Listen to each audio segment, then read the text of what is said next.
යේසුස් ක්‍රිස්තුස් වහන්සේගේ අනගී නාමයෙන් සියලු දෙනාටම ආශිර්වාද කරනවා. නැවත වාරයක් දෙවියන් වහන්සේගේ සෙනඟට දෙවියන් වහන්සේගේ දේව පණවිඩය ලබා දීමට හැකියවීම ගැන මම දෙවියන් වහන්සේට අනෙක් වාරයක් ස්තුතිවන්ත වෙනවා.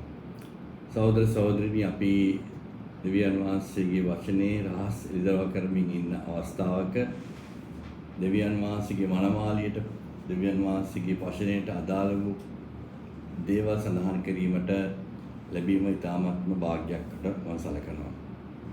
සහෝදර සහෝදරිනි, මේ මාගේ පණවිඩය ලෝකේ ජනතාව දෙසා නෙවෙයි. මේ භාගයේ පණවිඩය ක්‍රිස්තියානි සභාවල ක්‍රිස්තියානි නිකාවල ජනතාවටත් නෙවෙයි.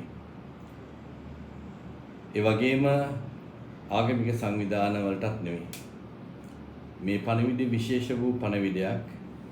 මේ පණවිඩය දෙවියන් වහන්සේ මේ අවස්ථාවේදී මේ කාලයේදී මේ පැයදී තෝරාගෙන තියෙන දෙවියන් වහන්සේගේ තෝරාගත්තා වූ දෙවියන් වහන්සේගේ නිර්මල එතුමාගේ නිර්මල ලේතුලින් බිහි වූ එතුමාගේ සත්‍ය ස්වභාව. එනිසා යේසුස් ක්‍රිස්තුස් වහන්සේගේ ස්වභාව, යේසුස් වහන්සේගේ මනමාලිය, ඒ උදෙසා තමයි මේ පණිවිඩය ගියන්නේ. ඒ වගේම සහෝදර සහෝදරිනි, මම කියන්න ඕන නැවත වාරයක්, මම කිසිම ආගමික සංවිධානයකටත් ආගමික නිකායකටවත් ආගමික ක්‍රිස්තියානි ආගමික සංවිධානයකට නිකායකට සම්බන්ධ පුද්ගලෙක් නෙවෙයි. ඒ වගේම මම සාමාන්‍යයෙන් ගතානුගතික දෙවියන් වහන්සේගේ දේව සේවකයෙක් ගන්නා පාස්ටර් කෙනෙක්වත් ප්‍රොෆෙට් කෙනෙක්වත් ඒ වගේ අපොස්තල් කෙනෙක්වත් නෙවෙයි. මම කැමති කියන්න මම දේව සේවකයෙක්, දෙවියන් වහන්සේගේ පණිවිඩකරුවෙක්, දෙවියන් වහන්සේගේ සේවයට සදී පැහැදී සිටින පුද්ගලයෙක් හැටියට. නමුත් මම වෘත්තියෙන් බැංකුකරුවෙක්, වෘත්තියෙන් ව්‍යාපාරිකයෙක්, වෘත්තියෙන් ආයෝජකයෙක්, වෘත්තියෙන් සමාජායෝජකයෙක්, ඒ වගේම සමාජ ව්‍යාපාරිකයෙක්, ඒ වගේම මූල්‍ය ක්ෂේත්‍රයේ ජාත්‍යන්තර මට්ටමේ විශේෂත් වූ සේවාවන් සපයන පුද්ගලයෙක් හැටියට මම ඉදිරිපත් කරන්න කැමැතියි. මම විශේෂයෙන්ම අවුරුදු 40ක පමණ වෘත්තීය මූල්‍ය ක්ෂේත්‍ර බැංකු සහ මූල්‍ය ක්ෂේත්‍රයේ අවුරුදු 4ක ශ්‍රී ලංකාවේ සහ ආසියාවේ නිපුණත්වයක් තියෙන, ඒ වගේම ආසියාවේ ප්‍රධාන පෙළේ ආයතන කීපයකම ක්‍රියා කරපු සේවය කරපු පුද්ගලයෙක්. ඒ වගේම දැනටත් ආසියාවේ ප්‍රධාන මූල්‍ය ආයතන කීපයකම ඒ අධ්‍යක්ෂ මණ්ඩලවල කටයුතු කරන අතර ලංකාවෙත් ප්‍රධාන මූල්‍ය ආරක්ෂණ ආයතන කීපයකත්, ඒ වගේම ඒ ආයතනවල මූල්‍ය අධ්‍යක්ෂ මණ්ඩලයේ තනතුරු බවින්, ඒ වගේම සමහර ආයතනවල සභාපතිත්ව ධර්මයෙන් සිටින පුද්ගලයෙක්. මගේ ආර්ථික අවශ්‍යතාවයන් ලැබෙන්නේ මගේ වෘත්තීය ආදායමෙන්. ඒ නිසා මම මේ කරන්නා වූ දේෙන් මට කිසිම ආදායමක් ලැබෙන්නේ නැහැ. මම ආදායමක් සොයමින් කවුරුත් මට මේ උදෙසා යම් කිසි වියදමක් සම්කම්සි ආධාරයක් දෙන්නෙත් නැහැ. මම ලබා ගන්න බලාපොරොත්තුවකුත් නැහැ. මගේ කැඳවීමක් අනුව මම සත්‍ය ප්‍රකාශ කිරීමට මම සදී පැහැදී සිටිනවා. බෞද්ධ පරිසරයකින් පැමිණිලා අවුරුදු 45කට පමණ ප්‍රථමයෙන් දෙවියන් වහන්සේගේ අනුග්‍රහය මට ලබා දුන්නා. දෙවියන් වහන්සේගේ අනුග්‍රහය ලබා දීලා දෙවියන් වහන්සේ අන්ධකාරයෙන් ආලෝකයට මාගෙන ආවා. ඒ වගේම බැඳීම් වලින් නිදහස් කරලා, වහල් භාවයෙන් නිදහස් කරලා, සුද්ධාත්මයන් වහන්සේගේ මඟ පෙන්වීම ලබාගත හැකි පුද්ගලයෙක් බවට මාවපත් කරා. ඒ වගේම දෙවියන් වහන්සේගේ රාජධානියේ කොටස්කරුවෙක් බවට පත් කරා. ඒ වගේම දෙවියන් වහන්සේගේ සත්‍ය යේසුස් වහන්සේගේ ස්වභාවයේ පංගුකාරයෙක්. ඒ වගේම දෙවියන් වහන්සේගේ මනමාලියට අයිති පුද්ගලයෙක් හැටියට මම සඳහන් කරනවා. ඒ වගේම මම පැහැදිලිව සඳහන් කරන්න ඕන, මම මේ born again කියන සංකල්පයට බැඳී සිටින පුද්ගලයෙක් නෙවෙයි. මේ born again කියන සංකල්පය නැවත උපාදනය කියන සංකල්පය ඇවිල්ලා මූලික සිද්ධාන්තයක්, මූලික දෙයක්. ඒක දෙවියන් වහන්සේගේ සැලසුමයි. නමුත් දෙවියන් වහන්සේගේ සැලැස්ම ඊටත් ඔබට ගිහිල්ලා මේ ලෝකේ පාපෙන් බර වෙලා සිටින සියලු සෙනඟ මුදවාගෙන දෙවියන් වහන්සේ රාජධානී කොටස් කරවන් කිරීම තමයි දෙවියන් වහන්සේගේ සැලසුම තියෙන්නේ. ඒ නිසා ක්‍රිස්තුස් වහන්සේ මේ ලෝකෙට පැමිණි ආගමක් නිර්මාණය කරන්නවත් ක්‍රිස්තියානි ආගමක් නිර්මාණය කරන්නවත් වෙනක් දෙයක් ඉටු කරන්නවත් නෙමෙයි. ක්‍රිස්තුස් වහන්සේ මේ ලෝකෙට ඇවිල්ලා ඉපදිලා මැරිලා නැවත නැගිටලා මේ ලෝකෙ ඇති කරේ එතුමාගේ ස්වභාවය. ඒ ස්වභාව වෙන කාර්යයක් ගොඩනගන්න බෑ. ක්‍රිස්තුස් වහන්සේ පැහැදිලිව කිව්වා මාගේ ස්වභාව ගොඩනගන්නේ මම කියලා. එතුමා තමයි මේ ස්වභාවයේ මූලිකත්වය දරන්නේ. ස්වභාවයේ හිස එතුමා. එහෙමනම් අපි ක්‍රිස්තුස් වහන්සේ මේ ලෝකෙට පැමිණි ආගමක් නිර්මාණය කරන්නට ක්‍රිස්තියානි ආගම වල නොයෙකුත් නිකායන් නොයෙකුත් සංවිධාන තියෙනවා. ඒ සංවිධාන වලින් කරන්නේ සංවිධාන වල තියෙන අවශ්‍යතාවයන් නමුත් දෙවියන් වහන්සේගේ වචනේ තියෙන අවශ්‍යතාවයන් නෙවෙයි. ඒ වගේම මම කියන්න අවශ්‍ය දෙවියන් වහන්සේගේ වචනේ පැහැදිලිව සඳහන් කරනවා යම් කිසි දේව සේවකයෙක් යම් කිසි කෙනෙක් දෙවියන් වහන්සේට සේවය කරනවා නම් දෙවියන් වහන්සේගේ පණිවිඩය ජනතාවට ගෙනියනවා නම් ඔහු කරුණු තුනක් සම්පූර්ණ කරන්න ඕන. ඉතාමත් විශේෂ වූ කරුණු තුනක් සම්පූර්ණ කරන්න ඕන. ප්‍රධාන කරුණ තමයි යේසුස් වහන්සේ කිව්වා පියාණන් වහන්සේ මා එව්වේ කොහොමද? ඒ විදියට තමයි මම උඹලව අරින්නේ සේවය කරන්නේ. කොහොමද පියාණන් වහන්සේ යේසුස් වහන්සේ වෙව්වේ? පියාණන් වහන්සේ මාව මේ සේවයට එව්වේ කොහොමද? ඒ ආකාරයෙන්ම මම උඹලාව මාගේ සේවයට නතු කරනවා. කොහොමද එහෙනම් දෙවියන් වහන්සේ යේසුස් වහන්සේව සේවයට මේ ලෝකෙට ඉදිරිපත් කරේ? යේසුස් වහන්සේ බයිබලයේ සඳහන් කරනවා වාක්‍යානන්ව මාංශය බවට පත් කළා තමයි මේ ලෝකෙට ඉදිරිපත් කරන්නේ. වාක්‍යානන් වහන්සේ දෙවියන් වහන්සේගේ වචනය, දෙවියන් වහන්සේගේ වචනය, දෙවියන් වහන්සේගේ සිතුවිලි, දෙවියන් වහන්සේගේ වාක්‍ය, වාක්‍යානන් වහන්සේව මාංශය බවට පත් කළා තමයි යේසුස් වහන්සේ.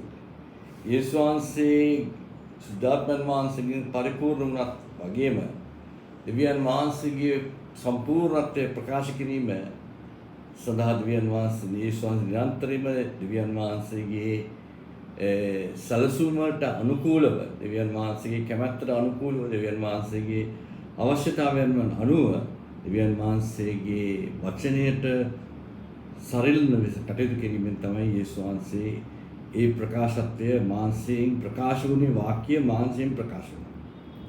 එවනම් ක්‍රිස්තුස් වහන්සේ යේසුස් ක්‍රිස්තුස් වහන්සේ නිරන්තරයෙන්ම බැඳී සිටියා. කොහොම මම දෙවියන් වහන්සේ තුලින් ඉන්නේ නැවත වාරකම දෙවියන් වහන්සේට යන්නේ. මාගේ පියාණන් වහන්සේගේ සිතුවිල්ල මොකද්ද? කැමැත්ත මොකද්ද? අවශ්‍යතාවය මොකද්ද? සැලසුම මොකද්ද? අන්නේ ඊට කරන් තමයි පැමිණෙන්නේ. එවනම් දෙවි යේසුස් වහන්සේ කියවනම් යේසුස් වහන්සේ ඒ විදිහට වෙලා තියෙනවා නම් යේසුස් වහන්සේ කියනවා නම් මාගේ පියාණන් මාළුවේ කොහොමද ඒ විදිහට තමයි මමත් නුඹලව අරින්නේ කියලා. අපි මාංශයෙන් සිටින්නේ. මාංශයෙන් සිටින අපි වාක්‍යානන්ව ඉදිරිපත් කරනවා. වචනේ දෙවියන් වහන්සේගේ වචනේ ඉදිරිපත් කරනවා. වාක්‍යානන් මාංශය වුණා.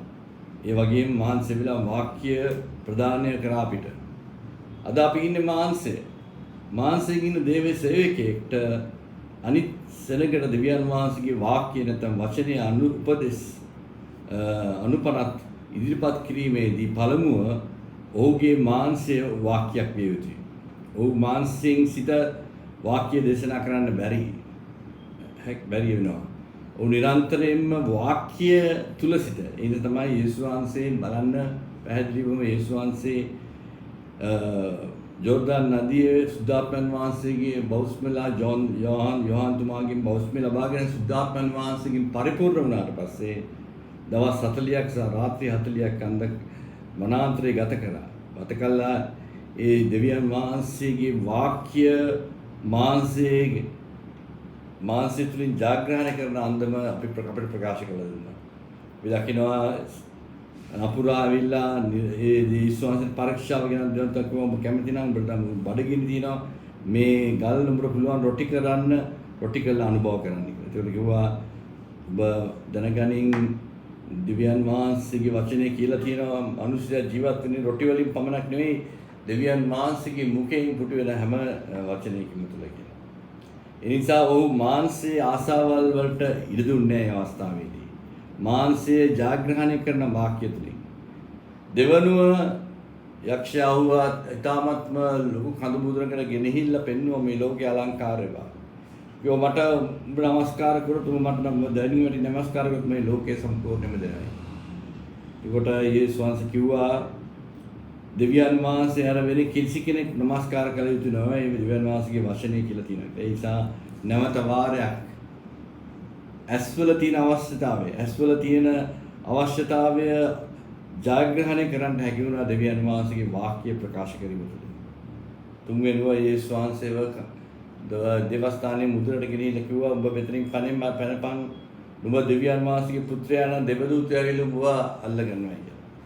එවිට දෙවියන් වහන්සේ යේසුස් වහන්සේ කිව්වා තමාගේ දෙවියන් වහන්සේව පරීක්ෂා නොකරපු අය දෙවියන් වහන්සේගේ වචනේ කියලා තියනවා කියලා. ඒ වගේම දෙවියන් වහන්සේ යේසුස් වහන්සේ ජාග්‍රහණය කරේ එතුමාගේ තුල තිබව වාක්‍යයන් වහන්සේ වාක්‍ය නැත්නම් වචනය. ඒ නිසා අපි දෙවියන් වහන්සේගේ වචනය තව කෙනෙක්ට ගේනවා නම් එතනදී අපි දෙවියන් වහන්සේගේ වචනය තුල සිටිය යුතුයි. වාක්‍ය තුල සිටිය යුතුයි. අපේ මානසය සම්පූර්ණයෙන්ම දෙවියන් වහන්සේගේ වචනයට අනුග්‍රහය විදිවා. අනුග්‍රහ විය යුතුයි. දෙවියන් වහන්සේගේ වචනය තුල සම්පූර්ණත්වය යුතුයි. දෙවියන් වහන්සේගේ වචනේ පාලනයට නතු විය යුතුයි. අපි දෙවියන් වහන්සේගේ වාක්‍ය, දෙවියන් වහන්සේගේ වචනයට, දෙවියන් වහන්සේගේ ස්තුතියට අපි පළමුව නතු වෙලා, අපි පළමුව යටහත් වෙලා, ඒ තුලින් තමයි අපිට හැකියාවක් ලැබෙන්නේ අනිත් සෙනඟ දෙවියන් වහන්සේගේ වචනේ ප්‍රකාශ කරන්න. මම දෙවියන් වහන්සේගේ වචනේ අනුභවය කරන්නේ නැත්නම්, අනුගමනය කරන්නේ නැත්නම්, ඒ තුල සිටින්නේ නැත්නම්, ඒ තුල ජීවත් වෙන්නේ නැත්නම් කොහොමද මම තව දෙනෙක්ට දෙවියන් වහන්සේගේ වචනේ ඉදිරිපත් කරගෙන මේ දේ කරපන්නේ කියලා. මම කරන්නේ නැත්නම් කොහොමද තව කෙනෙක්ට මේ දේ කරන්න කියලා කියන්නේ. ඒ නිසා ඊටමත් වැදගත් දේ තමයි මානසික සිටින අපි වාක්‍යයන් බවට පත් යුතුයි. වචනේ බවට පත් යුතුයි. එතකොට තමයි අපිට හැකියාවක් ලැබෙන්නේ අනික් කට්ටියට දෙවියන් වහන්සේගේ වචනේ වාක්‍ය ප්‍රඥේ වගේ තමයි යේසුස් වහන්සේ කිව්වේ. දෙවෙනුව යේසුස් වහන්සේ කිව්වා යම්කිසි පුද්ගලෙක් දෙවියන් වහන්සේගේ වචනේ මත සුභාරංජි 13 වලට යම්කිසි දෙවියන් වහන්සේගේ වචනය හසුරවන පුද්ගලයෙක් ඉන්නවා නම් ඒ පුද්ගලයාට යම්කිසි ලොකු වගකීමක් දීලා තියෙනවා දෙවියන් වහන්සේගේ සභාව තුළ, දෙවියන් වහන්සේගේ ගෘහය තුළ. ඒ නිසා ඒ වගකීම වෙන්නේ ඔහුගේ ඊ타ත්ම වස්තුවෙන්, ඔහුට දීලා තියෙන වස්තුවක්. ඒ වස්තුව තමයි දෙවියන් වහන්සේගේ නිර්මල, දෙවියන් වහන්සේගේ අනගි, දෙවියන් වහන්සේගේ වචනේ. මේ දෙවියන් වහන්සේගේ වචනේ තියෙන පරණ ගිවිසුම සහ අරණ ගිවිසුම දෙකම ගෙනහැර පාමට දක්ෂයෙකු හැකියාව ඉලිදරව තිබිය යුතුයි කියලා. තුන්වෙනුව එතුමා කියනවා යම්කිසි සේවකයෙක් ඉන්නවා නම් ඔහු නිරන්තරයෙන්ම ඥානවන්ත පුද්ගලයෙක් විය යුතුයි. ඥානවන්ත පමණක් නෙමෙයි දෙවියන් වහන්සේට විශ්වාසවන්ත පුද්ගලයෙක් විය යුතුයි. ඥානවන්ත wise and faithful. ඥානවන්ත සහ විශ්වාසවන්ත පුද්ගලයෙක් විය යුතුයි. ඥානවන්ත විය යුතුයි. තමා දැනගන්න ඕන මොකද්ද කරන්නේ, මොනවද හරි අවස්ථාවේ හරි විදියට ලබා ගැනීමට අපි සදී පැහැදී සිටිය යුතුයි. හරි විදියට ලබා ගැනීමට අපි සදී පැහැදී සිටිය යුතුයි. එහෙම වුණොත් තමයි දෙවියන් වහන්සේගේ වචනේ පිළිබඳ අපිට හොඳ ආකාර හසුරවන්න දැනීමක්, හැකියාවක් අපිට ලැබෙන්නේ. එතකොට එතුමා කියනවා එවැනි පුද්ගලයෙක් ඥානවන්තය පවණක් නෙවෙයි දෙවියන් වහන්සේ විශ්වාසවන්ත යුතුයි. ඥානවන්ත සහ විශ්වාසවන්ත පුද්ගලයා ඔහුගේ සෙනඟට කැමරට දෙන්නේ ඒ කාලයට උචිත දේවල්. පරණ දේවල් අරගෙන ඉදිරිපත් කරන්නේ අලුත් දෙවියන් වහන්සේගේ වචනේ ලිදරව නිරන්තරයෙන්ම අලුත් දේවල් ලබා දීමට හැකියාවක් තියුතුයි. ඒ කියන්නේ මේ අවස්ථාවට මේ කාලයට සරිලන භෝජනේ ලබා දිය යුතුයි. කියන උගක් වෙනසු කරන්න හරි මේ ෆ්‍රීසර් එකේ දාලා ඊට පස්සේ එළියට අරගෙන මයික්‍රෝවේව් කරලා දෙන සිස්ටම් එකක් තමයි අද මේ දෙවියන් වහන්සේගේ නොයෙකුත් ක්‍රිස්තියානි සභාවල තියෙන්නේ. නමුත් ඥානවන්ත සහ විශ්වාසවන්ත සේවකයෙක් හිටන ඔහු දෙවියන් වහන්සේගේ සෙනඟට මේ කාලයට උචිත කාලයට අනුව දෙවියන් වහන්සේගේ වචනේ ඉදිරිපත් කිරීමට නිරන්තරයෙන්ම සැදී පැහැදී සිටින පමණක් නෙවෙයි නිරන්තරයෙන්ම මේ දේ ඉටු කරන පුද්ගලෙක් බවට පත් වෙනවා. ඒ නිසා සහෝදර සහෝදරිනි, ඔබලට යම්කිසි සේවකයෙක් විනිශ්චය කරන්න ඕන. මෙයා දේව සේවකයෙක්ද, මෙයා හරි සේවකයෙක්ද? මෙන්න මේ මිනුම් දනු තුන ඉතාමත් වැදගත්. මොකද්ද? පළමුව යේසුස් වහන්සේ කිව්වා මම කොහොමද දෙවියන් වහන්සේ මාව එව්වේ කොහොමද? ඒ ආකාරයෙන්ම මම නුඹලා වරිනවා. දෙවියන් වහන්සේ යේසුස් වහන්සේ මාංශයෙන් එව්වේ වාක්‍යානන්ව ඇතුළත් කරනවා. අපි මානසින් සිටිනවා අපි තුල වාක්‍යයන් තුල අපි ක්‍රියාත්මක විය යුතුයි අපි වාක්‍යයන් මිනිසුන්ට ප්‍රකාශ කරන්න ප්‍රථමයෙන්. එනසා අපි දෙවියන්තරම දෙවියන් වහන්සේගේ කැමැත්ත තුල සිටිය යුතුයි. දෙවියන් වහන්සේගේ සැලසුම සිටිය යුතුයි. දෙවියන් වහන්සේගේ අවශ්‍යතාවය තුල සිටිය යුතුයි. දෙවනුව තමයි මම කිව්වේ අර දෙවියන් වහන්සේගේ සේවකයෙක් කියන්නේ දෙවියන් වහන්සේ දෙවියන් වහන්සේ ගෘහය ලබා දෙන දෙවියන් වහන්සේගේ සත්‍ය ප්‍රකාශ කරන්න නම් දෙවියන් වහන්සේගේ වචනේ හැම දෙයක්ම අවබෝධ කරගන්න ඕන පරණ කිව්වසම සහ අලුත් කිව්වසම පිළිබඳ හොඳ අවබෝධයක් තිබිය යුතුයි ඒ සේවකයාට දෙවියන් වහන්සේගේ වචනේ ගේන්න. අන්තිමට මම කිව්වේ තෙවනුව එතුමා ප්‍රඥාව තියෙන ඥානවන්ත විශ්වාසවන්ත පුද්ගලයෙක් ඒ කාලෙට උචිත දේවල් ලබා දීමට හැකි වීම නැත්නම් මේ පරණ දේවල් කියලා ඒක රෙකෝඩ් එක රිපීට් රෙකෝඩ් එක හැම විටම ඒක ප්ලේ කරනවා නම් හැම විටම මේක මෙවා කරනවා නම් ඊයේ කියපු දේත් අදත් කියනවා අද කියපු දේ හෙටත් කියනවා දෙවියන් වහන්සේගේ අලුත් වචනේ අලුත් දේවල් ඉදිරියට ලබා ගැනීමට නොහැකි වෙලා තියෙනවා. සහෝදර සහෝදරිනි අපි අද සාකච්ඡා කරන්න යනවා දෙවියන් වහන්සේගේ ගිවිසුම අපේ මානසගත වෙන්නේ කොහොමද කියලා. දෙවියන් වහන්සේගේ දේව ගිවිසුම මනුෂ්‍යයාගේ මාංශයේ ශරීරගත වීම. අන්න ඒක තුලින් තමයි අපිට ඉස්සරහට දෙවියන් වහන්සේගේ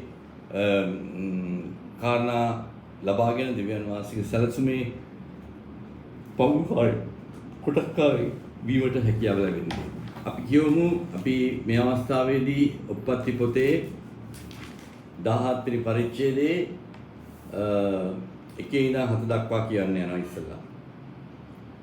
ආබ්‍රහම් 99 වයසට පැමිණ කල ස්වාමීන් වහන්සේ ආබ්‍රහම්ට පෙනී මම සර්ව පරාක්‍රම දෙවියන් වහන්සේය. මා ඉදිරියේ හැසිරෙමින් සම්පූර්ණ වයන්ය. මා සහ නුඹ අතරේ මාගේ ගිවිසුම පිහිටුව අතිශයින්ම නුඹ වැඩි කරන්නේ මෙයයි ඔහුට කීසේක. ඒ විට ආබ්‍රහම් මුණින් වැටුනේය. දෙවියන් වහන්සේ ඔහු සමග කතා කරමින් බලව මාගේ ගිවිසුම නුඹ සමගය. නුඹ බොහෝ ජාතීන්ගේ පියා වන්නේය. නුඹේ නාමය තවත් ආබ්‍රහම්යයි නොලබන්නේය. නුඹගේ නාමය ආබ්‍රහම් වන්නේය. මක් නිසාද මම නුඹ බොහෝ ජාතීන්ගේ පියා කළෙමි. නුඹ අතිශයින්ම බොහෝවන්ට සලස්වා නුඹ ජාතීන් උපදවන්නෙමි. රජවරුද නුඹෙන් නික්වෙන්නේය.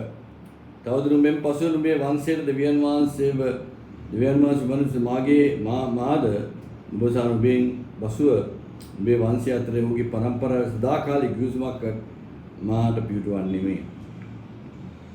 දැන් මෙතන අපි සඳහන් වෙනවා විශේෂයෙන්ම සහෝදර සහෝදරිනි ආබ්‍රහම් ගැන. ආබ්‍රහම් ගැන සඳහන් කරොත් මම පැහැදිලිව සඳහන් කරා පසුගිය සතිවල විශේෂයෙන්ම අපි ලෝකේ පටන් ගැනීමේදී නොවාගේ කට්ටේ පැත්තේ ජල ගැල්ම ඇති වුණා. දෙවියන් වහන්සේ ලෝකය විනිශ්චය කරා, ලෝකය විනාශ කරා. නොවා සහ නොවාගේ පුතුන් සහ නොවාගේ භාර්යාව සහ නොවාගේ පුතුන්ගේ භාර්යාව පමණයි 8 දෙනෙක් තමයි මේ ලෝකෙට ඉතුරුනේ මනුෂ්‍ය සංහතියෙන්. නමුත් ඒ කට්ටියගිනුත් නොවා සහ නොවාගේ පුතු ඇර නොවාගේ භාර්යාව සහ නොවාගේ පුතුන්ගේ භාර්යාවලුත්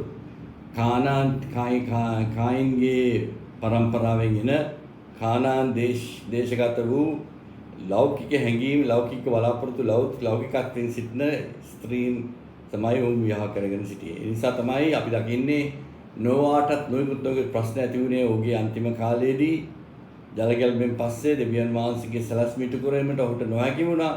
විශේෂයෙන්ම ඔහු මාංශයෙන් සිටින නිසා. ඔහු මාංශයෙන් සිටියේ ඔහුට මේ මාංශයේ ක්‍රියාවලියට නියැලෙන්න සිදු වුණේ ඔහුගේ භාර්යාව සහ ඔහුගේ පුතුන්ගේ භාර්යාවගේ ක්‍රියාවලිය නිසා. ඔවුන්ට නිරන්තරයෙන්ම මාංශයේ කටයුතු යෙදিলা දෙවියන් වහන්සේ කටයුතු වලින් බැහැර වීමට තිබ්බා වූ අභියෝග නිසා.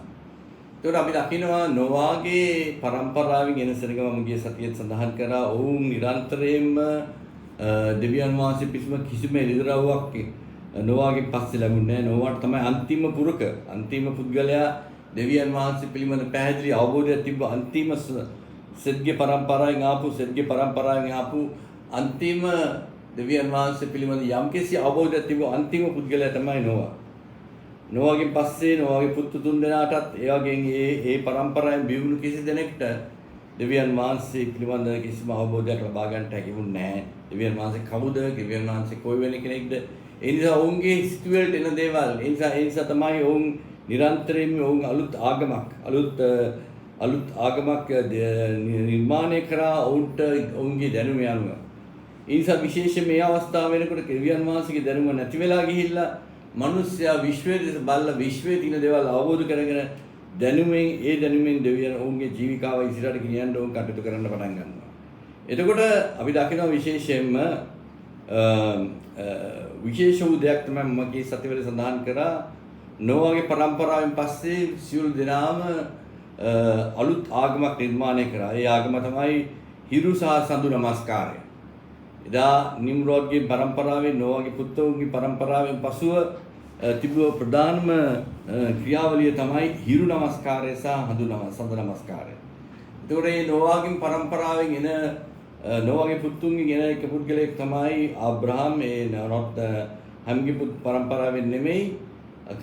එනමුත් අනිත් පුතු දෙන්නගේ එක්කෙනෙක් ජයපත්ගේ පරම්පරාවෙන් එන පුද්ගලයෙක් තමයි ආබ්‍රහම්. ආබ්‍රහම් ජීවත් වුණේ ඌර් ඔෆ් චල්ඩීස් කියන ප්‍රදේශයේ. ඒ ප්‍රදේශයේ ඔහුගේ ප්‍රයාණන් වන තාරා සමග ජීවත් වුණා. නමුත් තාරා විශේෂයෙන්ම ඉර නමස්කාරයට ඇබ්බැහි වූ ඉර නමස්කාරය නිරන්තරයෙන්ම කරපු පුද්ගලයෙක්. ඒ වගේම ආබ්‍රහම්ගේ සහෝදරයොත් ඒකේ පවුලේ සියලු දෙනාම ඌර් ඔෆ් චල්ඩීස් කියනවා. ඒක තමයි ඒක මධ්‍යස්ථානයක්. හිරු නමස්කාරයේ මධ්‍යස්ථානයක් වුණා ඌර් ඔෆ් චල්ඩීස් කියන්නේ. මේ ආබ්‍රහම්ගේ පරම්පරාව ඇති වුණු ආබ්‍රහම් කුඩා කාලේ පාසල් වැඩුණු නියෝජ්‍යයක් තුන ඒ ඌර් ඔෆ් චල්ඩීස් කියන ප්‍රදේශය ඇවිල්ලා එදා තිබ්බව ලෝකේ හිරු නමස්කාරයේ ප්‍රධානම සම්දිස්ථානයේ මධ්‍යස්ථානයේ කිව්වොත් නිවැරදි. උනේ හිරු නමස්කාරය නිසා දෙවියන් වහන්සේට අවශ්‍ය වුණා මේ අවස්ථාවේදී දෙවියන් වහන්සේ කවුද කියන දේ ප්‍රකාශ කිරීමට යම්කිසි පුද්ගලෙක් තෝරා ගැනීමට. ඒ නිසා තමයි අපි දකින්නේ දෙවියන් වහන්සේ ආබ්‍රහම් කියන පුද්ගලයා වෙත පැමිණ ටේරාගේ පුතා දෙවියන් වහන්සේගේ ඔහුට දෙවියන් වහන්සේ එළිදරව් වෙනවා. දෙවියන් වහන්සේ එළිදරව් වෙලා දෙවියන් වහන්සේ ප්‍රකාශ කරන දෙවියන් වහන්සේමයි සත්‍ය මහෝත්තම මේ විශ්ව මැව්වා වූ තනන් වහන්සේ. ඒ එළිදරව් මෝසස් දුන්නාට පස්සේ මෝසස්ට දෙවියන් වහන්සේ කතා කරලා කියනවා මම නුඹව තෝරාගෙන තියෙනවා. නුඹට මා ප්‍රකාශ වෙනවා. එතෙක් ඒ ආබ්‍රහම් දක්වා කිසි කෙනෙක්ට දෙවියන් වහන්සේගේ ප්‍රකාශනයක් සිදු වෙලා තිබෙන්නේ නැහැ. ඔවුන්ට දකින්න දේවල් ලොකු බැරෑරුම් දේවල් ලකු ඉර දැක්කාම ඉර හිතනවා ඒගොල්ලෝ ඉර තමයි දෙවි කෙනෙක් කියලා, සඳ තමයි දෙවි කෙනෙක් කියලා. ගස්කොලන් ඒ වගේම ලොකු ගල් ලොකු පර්වත ඒ ලොකු දේවල් දකින්න ඒ හැම දෙයකටම මාංශයෙන් තමයි නමස්කාර කරේ. දකින්න දෙයට නමස්කාර කරන්නේ. ඇහෙන දෙයට නමස්කාර කරන්නේ. දැනෙන දෙයට නමස්කාර කරේ. එවැනි නමස්කාරය තමයි දෙවියන් වහන්සේ පිළිබඳ මිනිසුන් තිබ්බේ. නියමාකාර සත්‍ය ඉලිදරවුන්ට ලැබී තිබෙන්නේ නැහැ. එහෙනම් සහෝදරිනේ මේ ආබ්‍රහම් කියන පුද්ගලයා දෙවියන් වහන්සේ ප්‍රකාශ වෙලා දෙවියන් වහන්සේ කියනවා මේ ප්‍රදේශය අත්හැරලා එන්න. මේ ප්‍රදේශය බද්දසින් එළියට ගන්නවා. මොකද ඒ ප්‍රදේශය ඇවිල්ලා හිරු නමස්කාරයේ සම්දිස්ථානය. හිරු නමස්කාරයට අදාළ වූ හැම ක්‍රියාවලියක් මේ සෙනඟට කරන්න අවශ්‍යයි කරන්න වෙනවා. මේ මකද පාලකයෝ හිරු නමස්කාරයට සැදී බැහැදී වෙලා ඒ නමස්කාරය අවබෝධ කරගෙන නමස්කාර නියැලී සිටින නිසා. ඒ නිසා ආබ්‍රහම්ට දෙවියන් වහන්සේ ප්‍රකාශ වෙලා කිව්වා මේ ප්‍රදේශයෙන් අයින් වෙන්න. ආබ්‍රහම් තීරණය කළාට අයින් වුණාට ආබ්‍රහම් සමග තව කීප දෙනෙක්ම ගියා. ඒ තමයි ආබ්‍රහම්ගේ පියාවන ටේරා සහ ආබ්‍රහම්ගේ මුණුබුරෙක් වන ලොත් කියනා පුද්ගලයෝ. මේ පුද්ගලයෝ ආබ්‍රහම්ගේ පුත්‍රයා. ඒතර මේ ප්‍රදේශයෙන් ඈත්ලා තව ප්‍රදේශයකට වුන් ගියා. ඒ ප්‍රදේශය තමයි මෙසොපොටේමියා. කියන්නේ මෙසොපොටේමියා ප්‍රදේශයට ඌර් ඔෆ් චල්ඩීස් වලින් මෙසොපොටේමියා වලට ගියා. ඒ මෙසොපොටේමියා කියනා ප්‍රදේශය සඳ නමස්කාරයේ සම්දිස්ථානයක් වල තිබ්බා. සෙන්ටර් එක. සඳ නමස්කාරයේ සෙන්ටර් එක. ඒත් තිබෙත් ඒ දෙවියන් වහන්සේ පිළිබඳ කිසිම අවබෝධයක් නැහැ. ඔහු ඊටම සඳ තමයි ඔහුගේ දෙවියන් වහන්සේ සඳ නමස්කාරය සිදු වුණා. සඳ නමස්කාරයට සිදු වෙන නිසා එදා ඒ ආබ්‍රහම්ට වෙන ස්ථානයක් තිබෙන්නේ යන්නේ ඒ ස්ථානේ ඇවිල්ලා ලැබුම් ගත්තා මෙසොපොටේමියා කියන ස්ථානේ ඒ ස්ථානේ ලැබුම් ගත්තාම දෙවියන් වහන්සේ කිව්ව මේ ස්ථානේ තුඹ නින්න එපා එදා ඒ අවස්ථාවේදී තාරා ආබ්‍රහම්ගේ පියා ඒ ප්‍රදේශයේදී මිය ගියා ඒ නිසා දෙවියන් වහන්සේ කිව්වා මේ ප්‍රදේශයෙන් ඇවිල්ලා නුඹ එන්න ඕන මම කියන අපේ කම කානන් දේශය. කානන් දේශය දෙවියන් වහන්සේ ඒ ආබ්‍රහම්ට යන කිව්ව කාලේ නොයෙකුත් දේවල් අනිකුත් දේවල් වලට නමස්කාර. ඔවුන් නිරන්තරයෙන් නමස්කාර කරා ඉර සහ සඳ ඊට අමතරව නොයෙකුත් ගල් කොළන් ගස් කොළන් ඒ වගේ දේවල් වලට නමස්කාර කිරීමට බැඳී සිටිය සෙනඟක් තමයි ඒ ප්‍රදේශයේ සිටියේ. එතකොට ඒ කානන් ප්‍රදේශයේ හිටියේ ඒ වගේ කට්ටියක්. එතකොට දෙවියන් වහන්සේ මේ ප්‍රදේශයට ආබ්‍රහම් ගෙනියනවා.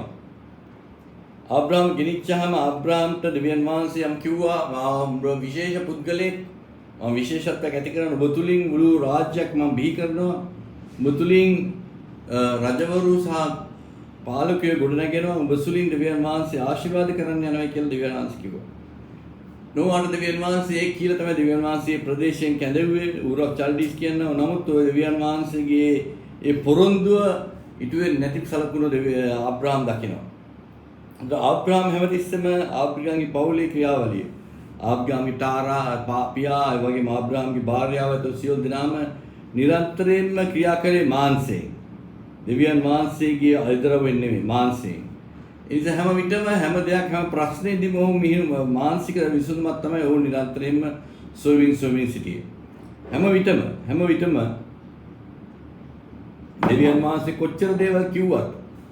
දෙවියන් වහන්සේ කොච්චර දේවල් කිව්වත් ඔවුන් හිටියේ නිරන්තරයෙන්ම මානසික දේවල් වලට යොමු වෙලා ඒවා ඉටු කරමින් ඒවා ක්‍රියාවලියේ යෙදීමින් තමයි සිටියේ. ඒ නිසා එවැනි අවස්ථාවක තමයි දෙවියන් වහන්සේ ආබ්‍රහම්ට ප්‍රකාශ වෙන්නේ. ආබ්‍රහම්ට ප්‍රකාශ වෙලා කියනවා ඔබ පළුවා මාත්‍ර ඔබගේ නෑදෑ පරපුරෙන් ඔබගේ ජනතාවකින් ඔබේ ප්‍රදේශයෙන් නික්ම වෙලා ඉන්න මා ඔබව ගෙනියන්නා වූ ස්ථානයකට. එතනදී ඔහු මෙසොපොටේමියාවේ කාලයක් ගත කළා. එතනදී ඒ මෙසොපොටේමියා කියන්නේ ওই ප්‍රදේශයේ හිරු නමස්කාරය තමයි තිබ්බේ. එන්නේ ඒකටත් ඔහුගේ උත් දායකත්වයක් වෙන්න වුණා. ඒ අවස්ථාවේ දිව්‍යන් වහන්සේට කතා කරලා කියනවා ඔබේ ප්‍රදේශයෙන් නික්මවන්න. මම ඔබට දුන්නා පුරුදු දේශයක් තියෙනවා. අනේ දේශයට පැමිණෙන්න කියලා ආබ්‍රහම්ට කිව්වා. ආබ්‍රහම් ඉස්තේරුන් දිව්‍යන් වහන්සේගේ අඬ අසා ඒ දේශයට ගමන් කරනවා. ඒ දේශයත් සහෝදර සහෝදරිනි හිරු සඳුසන් නමස්කාර කිරීම පමණක් නෙමෙයි ගස් කොළන් ඒ වගේ නොයෙකුත් දේවල් නමස්කාර කිරීමට යොමු බන්ධනය වූ සෙනඟක් බවට පත්වලා සිටියා. එතකොට දෙවියන් වහන්සේ ආබ්‍රහම්ට කියනවා විශේෂයෙන්ම ආබ්‍රහම්ගේ දෙවියන් වහන්සේ ඒ පවුලෙන් ඒ ප්‍රදේශයෙන් ඌර් ඔෆ් චල්ඩීස් වලින් ඒ වගේම මෙසොපොටේමියාවේ දෙවියන් වහන්සේ ආබ්‍රහම් එළියට අරගෙන කානන් දේශේ නම් මේ අද තියෙනවා ඊශ්‍රායල් දේශේ එදා තිබි කානන් දේශය හැටියට ඒ දේශයට ගෙනල් දෙවියන් වහන්සේගේ සැලසුම ඉටු කිරීමට දෙවියන් වහන්සේ ක්‍රියාත්මක කිරීමට පටන් ගැනීම අවස්ථාවක තමයි අපි දකින්නේ මේ අවස්ථාවේදී. එතකොට අපි දකිනවා දෙවියන් වහන්සේගේ සැලසුම ඉටු කරන්න දෙවියන් වහන්සේගේ සැලසුම ඉටු වෙන්නේ නැති බවට යම්කිසි හැඟීමක් ආබ්‍රහම්ට දැනෙනවා. ආබ්‍රහම් හිතනවා දෙවියන් වහන්සේ මාව කැඳෙව්වා. නමුත් දෙවියන් වහන්සේගේ සැලසුම මා තුළින් ඉටු වෙන්නේ නැහැ. ඒ නිසා මම මොකක් හරි කරන්න ඕන. ඒ නිසා ආබ්‍රහම් නොයෙකුත් කටයුතු වල නියැලෙන්න පටන් ගත්තා. පළමුව ඔහු හිතනවා මම දැන් වයසට ගිහිල්ලා මට ළමයි හම්බ වෙන්නෙත් නැහැ. මගේ භාර්යාවට ළමයි හම්බ වෙන්නෙත් නැහැ. ඒ නිසා මේ එලියේස කියනවා සේවකයාට තමයි මේ මගේ උරුමය ලැබෙන්නේ කියලා. ඔහුගේ ඔහුට තමයි දෙවියන් වහන්සේගේ විසින් දීලා තියෙන මට දීලා තියෙන මේ වගකීම් සියලු දෙනාක්ම ඔහුට තමයි දෙන්නේ කියලා. නමුත් දෙවියන් වහන්සේ ඔහුට දේවදූතයා මාර්ගෙන් කතා කරලා කිව්වා නෑ ඒ විදිහට නෙමෙයි මෙන්න මේ විදිහට තමයි සිදු වෙන්න ඕන කියලා. ඒ වගේම දෙවියන් වහන්සේ පැහැදිලිවම ආබ්‍රහම්ට කිව්වා නුඹ සිතන විදිහට නෙමෙයි මම ක්‍රියා කරන්නේ මගේ සිතුවිලි වෙනස්.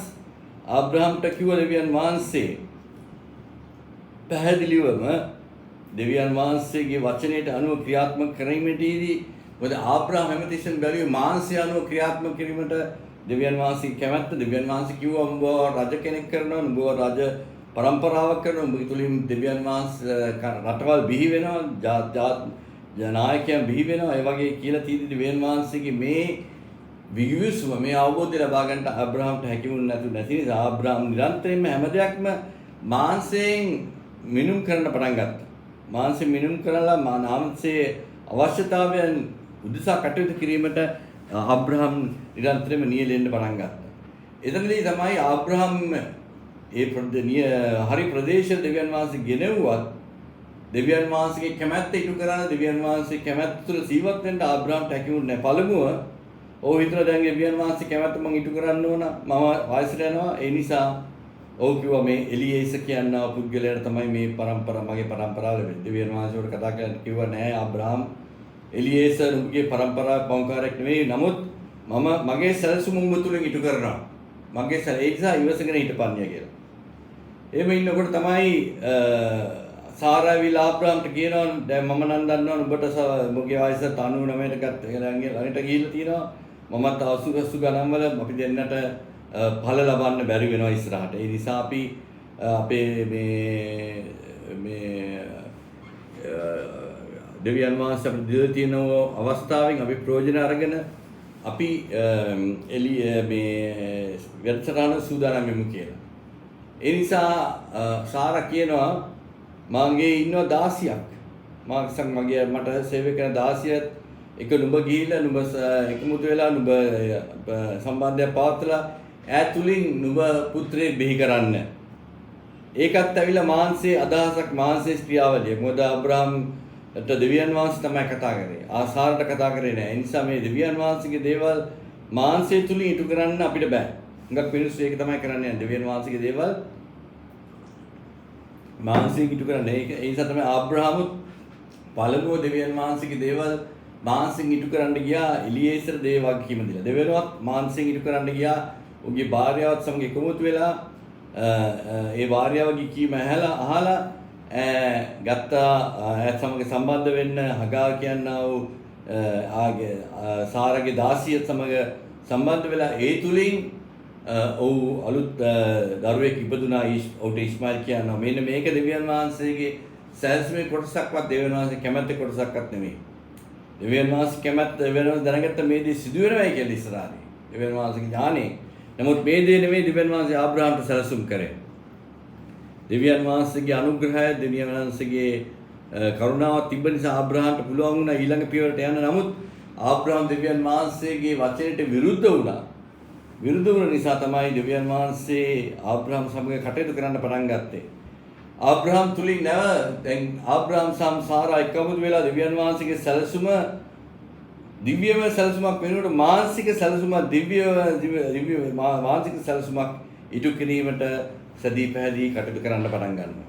ඒ ඊටාමත් ලොකු ප්‍රශ්නයක් ඇති වෙන ලෝකයේ හැගව කියනා වූ ස්ත්‍රිය සමග සම්බන්ධ වුණා. සම්බන්ධය තුලින් දරුවෙක් ප්‍රසූත කරනවා. ඉස්මායිල් කියනා වූ ඒ වගේම මේ දරුවගේ ලොකු ප්‍රශ්නයක් ඇති වුණා. ආබ්‍රහම්ට පමණක් නෙවෙයි සාරාට පමණක් නෙවෙයි මේ හගා කියනා වූ ස්ත්‍රියට පමණක් නෙවෙයි ප්‍රදේශ සියලු දෙනාටම. ඒ නිසා සහෝදර සහෝදරි දෙවියන් වහන්සේ දැන් ආබ්‍රහම්ට කතා කරලා කියනවා මේ අවස්ථාවේදී ආබ්‍රහම් තුලින් නොයෙකුත් අතපසුවීම් සිදු වෙලා තියෙනවා. නොයෙකුත් පසුබෑම් සිදු වෙලා තියෙනවා. නොයෙකුත් මාංශයේ විදිහට ආබ්‍රහම් කටයුතු කරන නිසා දෙවියන් වහන්සේ කතා කරලා තියෙන්නේ දෙවියන් වහන්සේගේ විශේෂ කටයුත්තකට ආබ්‍රහම්. ඒ නිසා දෙවියන් වහන්සේ දැක්ක මොහුව මේ ප්‍රදේශයෙන් එළියට ගත්තත් මොහු තාමත් හිතන්නේ ආර පරණ විදියට. තාමත් හිතන්නේ මාංශයේ විදියට. තාමත් කටයුතු කරන්නේ මාංශයේ දේවල් වලට. මාංශයේ සිටන වෙලාව මාංශයේ දේවල් අනුගමනය කරන ගියත් මාංශයේ දේවල් කරන්න සදී පැහැදිලි සිටින පුද්ගලයෙක් කියලා. එhmenan සහෝදර සහෝදරිනේ ඒ ආස්ථාවයි තමයි දෙවියන් වහන්සේ ආබ්‍රහම් වෙතට පැමිණි නැවත වාරයක්. ආබ්‍රහම් වෙතට පැමිණිලා දෙවියන් වහන්සේ ආබ්‍රහම්ට කතා කරනවා මේ අවස්ථාවේදී. උපති පොතේ 17 වෙනි පරිච්ඡේදයේ දෙවියන් වහන්සේ කියන ආබ්‍රහම්ගේ නම ඇවිල්ලා ආබ්‍රහම් 99 අවුරුදු වයසට පැමිණි කාලේ 99යි වයස. දෙවියන් වහන්සේ ආබ්‍රහම්ට ප්‍රකාශ වීම. දෙවියන් වහන්සේ ආබ්‍රහම්ට ප්‍රකාශ වීම ඉතාමත්ම වැදගත් දෙයක්. මම සුවර පරාක්‍රම දෙවියන් වහන්සේය මා ඉදිරියේ හැසිරෙමින් සම්පූර්ණ වංශයක මා ඉදිරියේ ඔබ හැසිරෙනවා නම් මගේ දර්ශනයට අනුව මගේ කැදවීමට කටයුතු කරනවා නිරන්තරයෙන්ම නුඹට සම්පූර්ණ විය යුතුයි. perfection. අපි සම්පූර්ණත්වයට ඇති ක්‍රිස්තුස් වහන්සේගේ සම්පූර්ණත්වයට එන්නේ ඒ වගකීම් තමයි දීලා තියෙන්නේ. හැසිරෙමින් සම්පූර්ණ වෙන්න. මා සහ නුඹ අතර මාගේ ගිවිසුම පිහිටුවා. දෙවියන් වහන්සේත් අපිට අතර ගිවිසුමක්. ගිවිසුමක් කියන්නේ එකඟත්වයක්. ඒ ගිවිසුමේ අපිට අවශ්‍ය දේවල් තියෙන දෙවියන් වහන්සේ අවශ්‍ය දේවල් තියෙනවා. අපිට අවශ්‍ය වගකීමුත් තියෙනවා දෙවියන් වහන්සේට වගකීමුත් තියෙනවා. ඒ නිසා මේ කටයුතු දෙකම කිරීමට නම් දෙවියන් වහන්සේගේ අනුග්‍රහය නිරන්තරයෙන්ම ලැබිය යුතුයි. ඒ නිසා එතුමා කියනවා මාගේ ගිවිසුම අතිශයම නුඹ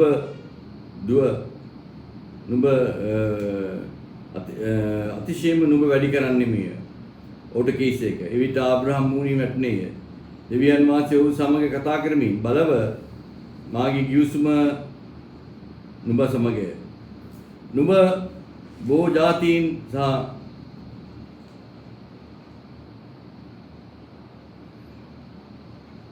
බොහෝ ජාතීන්ගේ පියා කෙරෙහි නුඹේ නාමය තවත් ආබ්‍රහම් නොකිය ලබන්නේ ආබ්‍රහම් වන්නේයයි.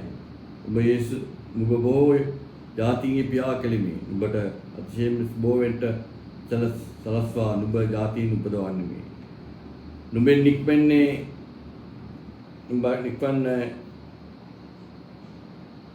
පසුව නුඹ මේ වංශයට දෙවියන් වහන්සේගේ පිරිසත් පසුව අපි නුඹගේ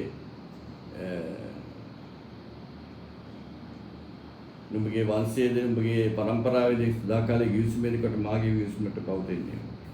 එහෙනම් සහෝදරනි මෙතන අපි දකිනවා ආබ්‍රහම්ගේ මාංශයේ කටයුතු වලින් දෙවියන් වහන්සේ ඊටාත්ම කනගාටු වෙන පමණක් නෙවෙයි මානසික ක්‍රියාවලිය නිතිස දෙවියන් වහන්සේ ඔහුට උපදෙස් දෙනවා. ඒ වගේම ඔහුට අනුතුරුදායක බව හංගවනවා.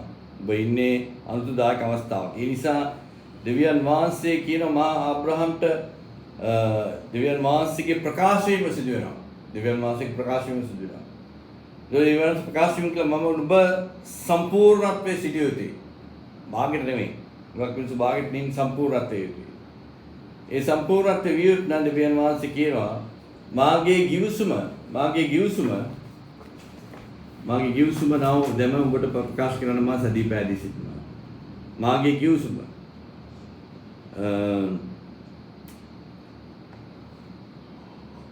මා සහ උඹ අතර පැවිදි මා සහ උඹ අතර මාගේ ගිවිසුම පිටු අතිශයින්ම නුඹ වැඩි කරනවා. මමත් උඹත් අතර ගිවිසුම දෙවියන් වහන්සේත් ආබ්‍රහම් අතර ගිවිසුමක් පැවතිය යුතුයි. අනේ ගිවිසුම පැවතුනේ තමයි දෙවියන් වහන්සේ කියන්නේ මාගේ කටයුතු ඉදිරියේදී සිදුවා. ඒ වගේම දෙවියන් වහන්සේ කියන ඔබ අතිශයින්ම බෝවන්ට සාසන ඔබේ ජාතීන්ගේ නුඹ නික්වන්නේ තවත් ඔබ පසුව ඔබේ වහන්සේ දෙවියන් වහන්සේ වෙන පිරිස නුඹෙන් පසුව ඔබේ වංශය කෙරෙහිද ඔවුන්ගේ පරම්පරාවේ කෙරෙහිද ඔවුන්ගේ කොටස් මාගේ විශ්වමන්නේ. ඒතකොට සහෝදරනි අපි දකින්න දෙයක් තමයි මෙතනදී දෙවියන් වහන්සේ ආබ්‍රහම්ට කතා කරලා කියනවා මම නුඹට කැඳවීමක් දුන්නේ මගේ ගිවිසුම. මොකද දෙවියන් වහන්සේ ගිවිසුම. දෙවියන් වහන්සේ ගිවිසුම කියන්නේ දෙවියන් වහන්සේගේ සිතුවිල්ල, දෙවියන් වහන්සේගේ අනපරත්, දෙවියන් වහන්සේගේ උපදෙස් හරියාකාරව අවබෝධ කරගෙන ලබාගෙන වාක්‍ය වචනේ ලබාගෙන ඒ ඉටු කිරීම තමයි දෙවියන් වහන්සේ අපෙන් බලාපොරොත්තු වෙන්නේ.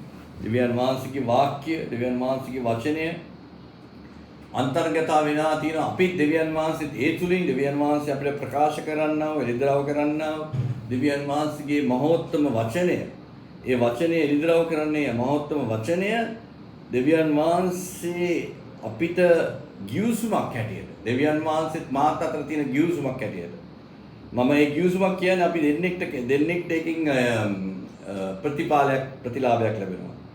ඒ ප්‍රතිලාභය තමයි දෙවියන් වහන්සේ කියන්නේ මේක ගිවිසුමක්. ගිවිසුමක් කියන්නේ එක මට්ටමක සිටින දෙන්නෙක්ගේ පිළිබඳ ගිවිසුමක්. දෙවියන් වහන්සේ අපි ඊටමත් පහත් තත්ත්වයක ඉන්නේ. දෙවියන් වහන්සේ ඊටමත් උසස් ප්‍රබල තත්ත්වයක ඉන්නේ. ඒ නිසා එතුමා එවැනි උසස් තත්ත්වයක සිට දෙවියන් මහෝත්තම දෙවියන් වහන්සේ පහත් තත්ත්වයක සිට අපිත් සමග ඒකත්වයෙන් ගිවිසුමක් ඇති කරනවා දෙවියන් වහන්සේගේ වචනයට අනුව සරිලන විදිහට ප්‍රකාශ වීමත් ජීවත් වීමත් කටයුතු කිරීමත් දෙවියන් වහන්සේ තුල සිටීමත් පිළිබඳව. ඒ නිසා තමයි දෙවියන් වහන්සේ ආබ්‍රහම්ට පැහැදිලිව කියනවා ආබ්‍රහම් නුඹගේ නමත් මම වෙනස් කරනවා ආබ්‍රහම් කියන නම නුඹට ආබ්‍රහම්. ඒ නිසා දෙවියන් ඒ නම වෙනස් කරන්නේ දෙවියන් වහන්සේගේ ගිවිසුමට අදාළ වෙන නමක් තමයි දෙන්නේ.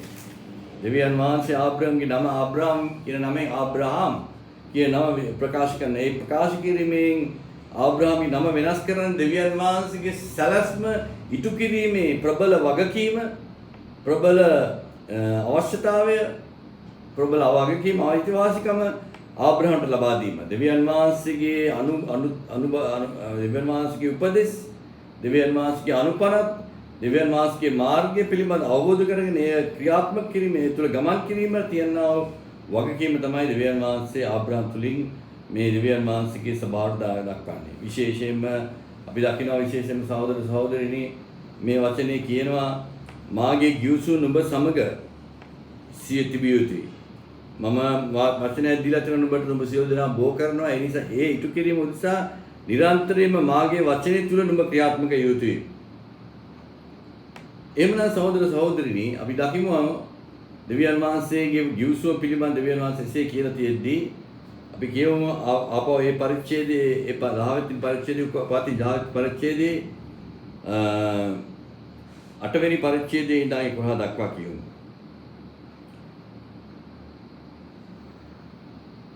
නුඹ විදේශව වාසය කරන දේශය වන මුළු කානාන් දේශය නුඹට සහ නුඹෙන් පසු නුඹගේ වංශයට සදාකාලික උරුමයක් කර දෙන්නේ. ඒ කියන්නේ කානාන් දේශය තමයි දැන් ආබ්‍රහම් ඇවිල්ලා තියෙන්නේ. ඒ කානාන් දේශයේ තමයි අනිකුත් මික්ස්චර් එකක් තියෙන්නේ.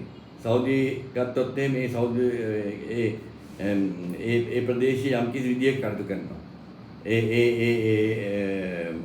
ඒක ප්‍රදේශවල එක විදියට කතා කරනවා. ඒක කානාන් ප්‍රදේශයේ අපි දක්වා ඊට ප්‍රථමයෙන් මෙසොපොටේමියා ප්‍රදේශය, ඒ වගේම යුරෝප් චල්ඩීස් ප්‍රදේශයේ ඒ ප්‍රදේශ වල තිබ්බේ හිරු නමස්කාරය සහ සඳු නමස්කාරය. නමුත් කානාන් දේශයට ආව මේගොල්ලන් තුළ මික්ස්චර් එකක් තියෙනවා. ඒ කියන්නේ කානාන් මේ යුරෝප් චල්ඩීස් දේශයේ තියෙන හිරු නමස්කාර කිරීමත්, මෙසොපොටේමියා දේශයේ තියෙන සඳු නමස්කාර කිරීමත්, ඔවුන්ට ආවේනික වූ ඔවුන්ගේ නමස්කාර, ඔවුන්ගේ වැරදි නමස්කාරත්, ඒ වගේම මෙතන දීලා තියෙන මේ දෙවියන් වහන්සේගේ වචනය පිළිබඳ දීලා තියෙන කටයුත්තක් පිළිබඳ අපි සඳහන් කරනවා.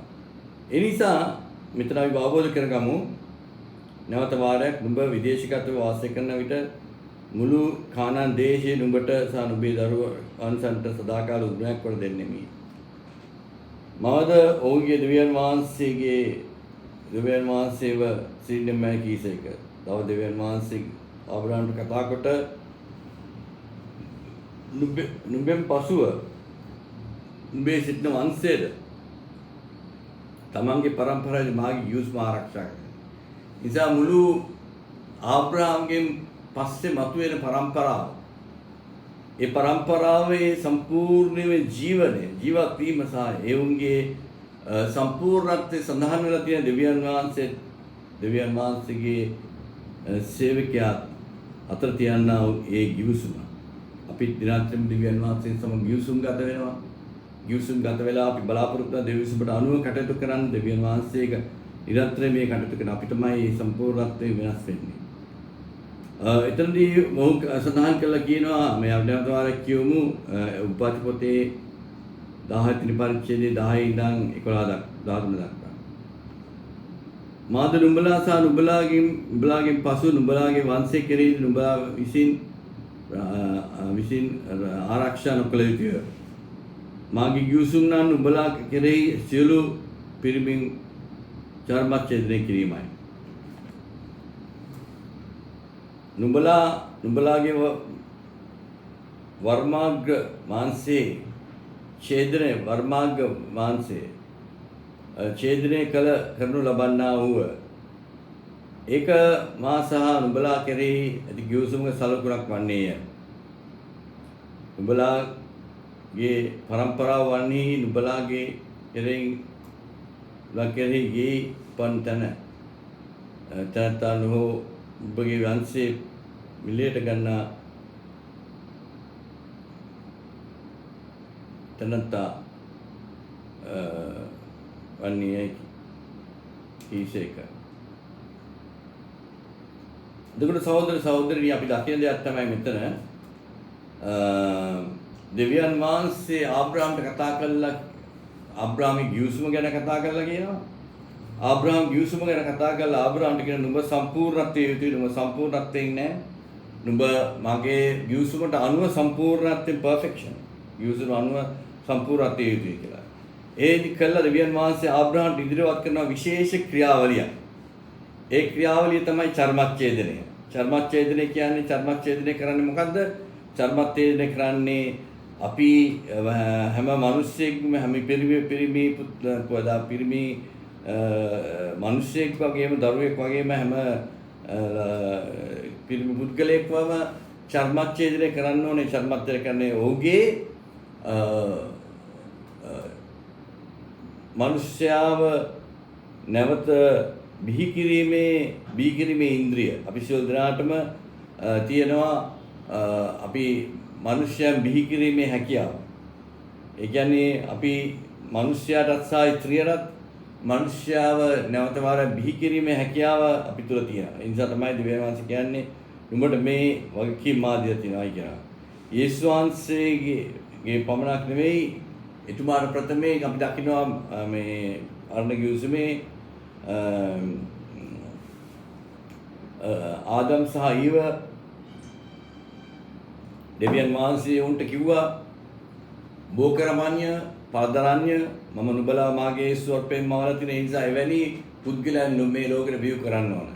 ඒ බිහි කරන්න උඹගේ භාර්යාවත් එකමුතු වෙලා ඒ සම්බන්ධ වෙලා ඒ තුලින් බිහි වෙන්නා වූ පුත්‍රයා සහ දිය දෙවියන් වහන්සේ දෙන්නා වූ දායදය. එහෙමනම් සහෝදර සහෝදරියනි මෙතනදී අපි දකින්නේ මොකද්ද? මෙතනින් අපි දකින්නේ විශේෂයෙන්ම දෙවියන් වහන්සේට කියන ආබ්‍රහම් නුඹ දරුවන් බිහි කරන්න සම්බන්ධ වෙන පිරිමි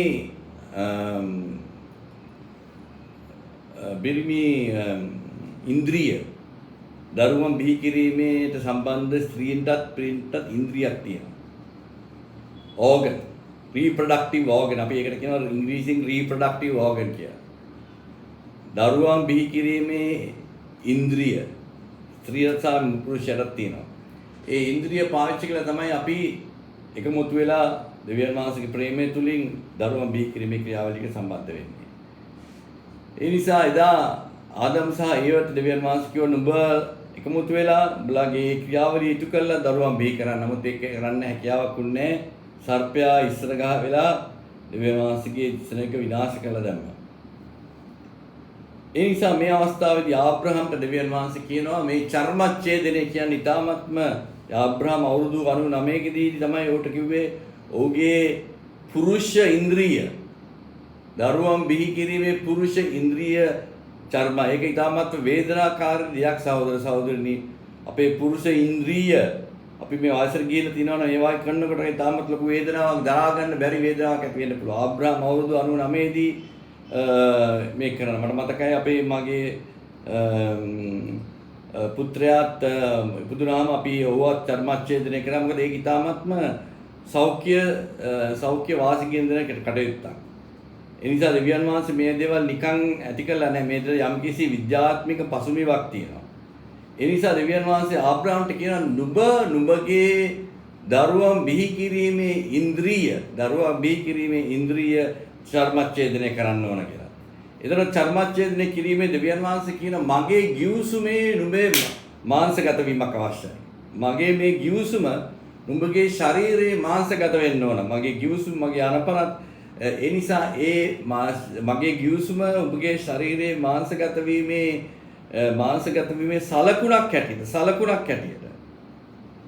සලකුණක් හැටියට මේ චර්මච්ඡේදනය කළ යුතුයි කියලා. මේ චර්මච්ඡේදනය කියන්නේ සහෝදර සහෝදරියෝ විශේෂයෙන් අපි දකිනවා මේ දෙවියන් වහන්සේගේ අණ ඉටු කරන්න බැරි වුණේ මොකද? දා දෙවියන් වහන්සේ ආබ්‍රහම්ට කිව්වා පළදරලා ඔබ බිහි කරන්න ඕන කියලා. නමුත් ඒ ආබ්‍රහම්ට ඉස්සල්ලා ආදම්නේ ක්‍රියාවලියට නතු වෙන්න ඉස්සල්ලා සර්පයා බිහිවීමෙන් ආදම් ඊව මේ ස්ත්‍රියව වරදට පසු කරලා එච්චත් සමග සම්බන්ධයක් ඇති කරලා වැරදි බීජයක් ඇක්කුස ගත්තා. ඒ නිසා එතෙන් පටන් මිනිස්යාගේ මාංශගත වෙලා තිබේ පාපේ මාංශගත වෙලා තියෙනවා. දෙවියන් වහන්සේගේ වචනයට ඉඩක් නැහැ. වචනය ක්‍රියා කරන්න තියෙන ආසාවක් නැහැ. ආසාවක් තිබ්බත් ඒ ක්‍රියා කරන්න බෑ. ඒ නිසා තමයි දෙවියන් වහන්සේ දැන් ඒ නිසා දෙවියන් වහන්සේගේ කැඳවීම ආබ්‍රහම්ට තිබ්බත් ඒ ප්‍රදේශයෙන් ආබ්‍රහම් එළියට ගත්තා. ඒ ප්‍රදේශයෙන් එළියට යුරෝප් චල්ලිස් කියන ප්‍රදේශයෙන් එළියට ගත්තත් ආබ්‍රහම් මාංශයේ විදියට හිතලා මාංශ දේවල් කරේ. එතකොට මෙසොපොටේමියා ප්‍රදේශෙත් එළියට ගත්තා. ඒත් ආබ්‍රහම් මාංශයේ දේවල් කළා මාංශේ ක්‍රියාවේ හගා සාරා සමග එකමුතු වෙලා හගා කියන්නා වූ ඒ දාසිය සමග සම්බන්ධ වෙලා ඉස්මායිල් කියන්නා වූ පුත්‍රයෙක් බිහි කරේ. ඒ දෙවියන් වහන්සේගේ කැමැත්තට දෙවියන් වහන්සේ සැලැස්මට ඔබට පිටින් ගිහිල්ලා. ඒ නිසා දෙවියන් වහන්සේට හැකියාවක් තිබ්බා. දෙවියන් වහන්සේ ආබ්‍රහම්ට කතා කරලා කිව්වා වැදගත්ම දේ ආබ්‍රහම් මාගේ ගිවිසුම, මගේ අනපනත්, මගේ සිතුවිලි, මගේ උපදෙස් තමයි නුඹට අවශ්‍ය. නුඹ වාගේ මා විසින් ක්‍රියාත්මක කරාවු, මාගේ බිහි කරාවු, මාගේ මැව්වා පුද්ගලයන්ට ජීවත් විය හැක්කේ මාගේ වචනේ තියෙන ජීවනය තුළින් පමණයි. වෙන දෙයකින් නෙමෙයි. ඒ නිසා මාගේ ගිවිසුම පිළිබඳ දෙවියන් වහන්සේ නිරන්තරයෙන්ම ආබ්‍රහම්ට දෙවියන් වහන්සේ ගිවිසුම පිළිබඳ සඳහන් කරා. ඒ ගිවිසුම නුඹගේ ශරීරයේ මාංශගත විය යුතුයි. ඒ මාංශගත වීමේ ශරීරයේ අඩාලමක් තමයි මේ චර්මච්ඡේදනය. එහෙනම් සහෝදර සහෝදරී චර්මච්ඡේදනයෙන් දෙවියන් වහන්සේගේ සලකුණක් හැටියට දෙවියන් වහන්සේගේ වචනය අපි තුල ආබ්‍රහම් තුල ඇති වෙනවා. ඒ නිසා ඒ චර්මච්ඡේදනය කරන්න ප්‍රථමයෙන් තමයි ආබ්‍රහම් සහ හගාර් කියනා වූ ඒ දාසිය සමග එකමුතු වෙලා සම්බන්ධ වෙලා ලිංගික සම්බන්ධයක් ඇති කරගෙන ඒ දරුවෙක් බිහි කරා. ඒ බිහි වූ දරුවා ඇවිල්ලා මාංශයේ දරුවෙක්. ඉස්මායිල් කියන්නේ මාංශයේ දරුවෙක්.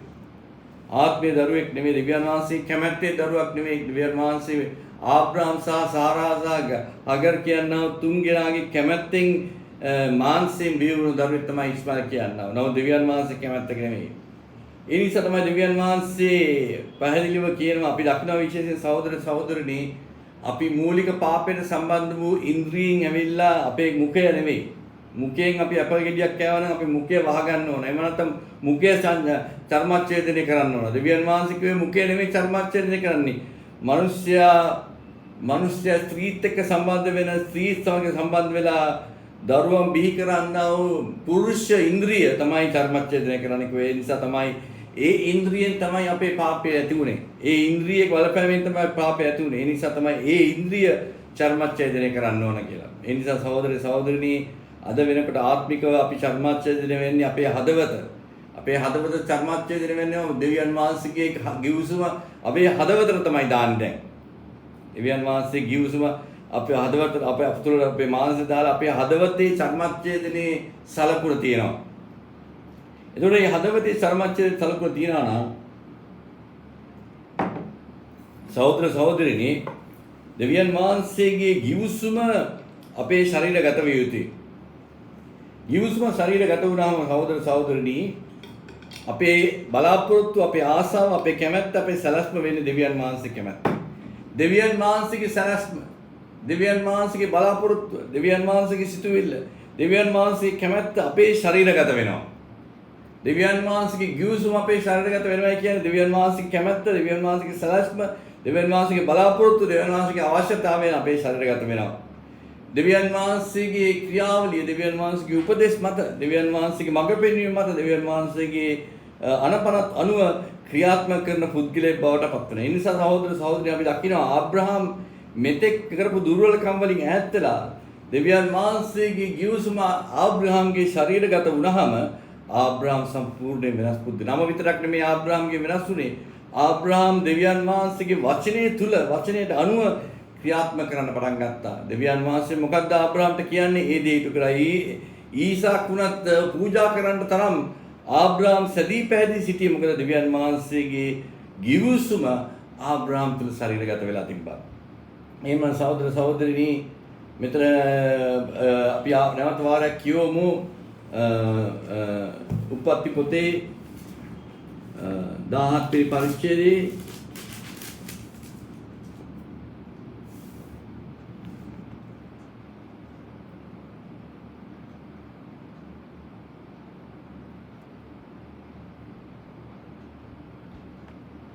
පාලස්තීන පරිච්ඡේදයේ 19 වෙනි දක්වා මම කියනවා. තවද දෙවියන් වහන්සේ ආබ්‍රහම්ට කතා කර නුඹේ භාර්යාව වූ සාරායි වනායි සාරායි යන නාමය නොකියව.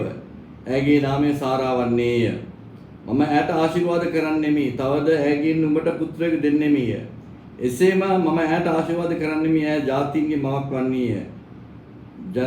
ජනයන්ගේ රජවරු ඇගෙන් නික්පෙන්වේ. විට ආබ්‍රහම් මුනින් ඇටි සිනාසී 100ක් අවුරුදු වයස් වූ තැනැත්තෙකු දරුවෙක් උපදින්නේදැයි 90 අවුරුදු වයස් වූ සාරරත්න වන්දනීය සිතක් තියෙන්නේදැයි ආබ්‍රහම්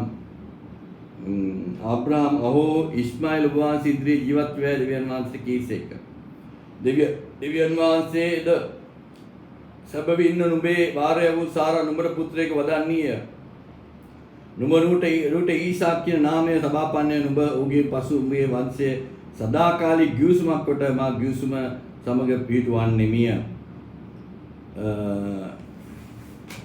සහෝදර සහෝදරිනී දැන් දකින්න මෙතන අපි දෙකක් කරුණු දෙකක් දකිනවා. දෙවියන් වහන්සේ පැහැදිලිව කියනවා ආබ්‍රහම් අවුරුදු 100ක් දැන්.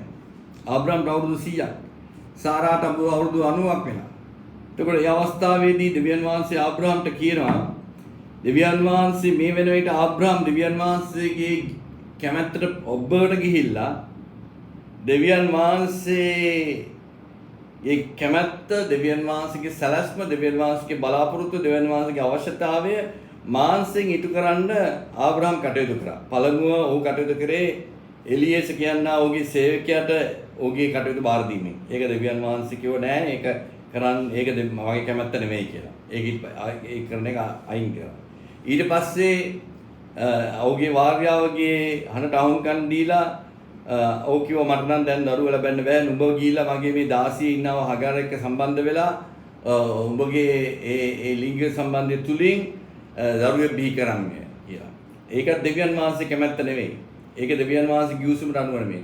ඒ නිසා තමයි දැන් ආබ්‍රහම් අතින් නොයෙකුත් මනසේ වරදවල් කීපයක්ම සිදු වුණා. ආබ්‍රහම් අතින් වරදල් කීපයක් සිදු වුණ නිසා දෙවියන් වහන්සේ ආබ්‍රහම්ට කතා කරලා කියන ආබ්‍රහම් මම උඹ ගැන සදී පැහැදී නෑ. මම හුඟක් මට මේ ඌර් කියනවා ප්‍රදේශයෙන් එළියට ගෙනාවා.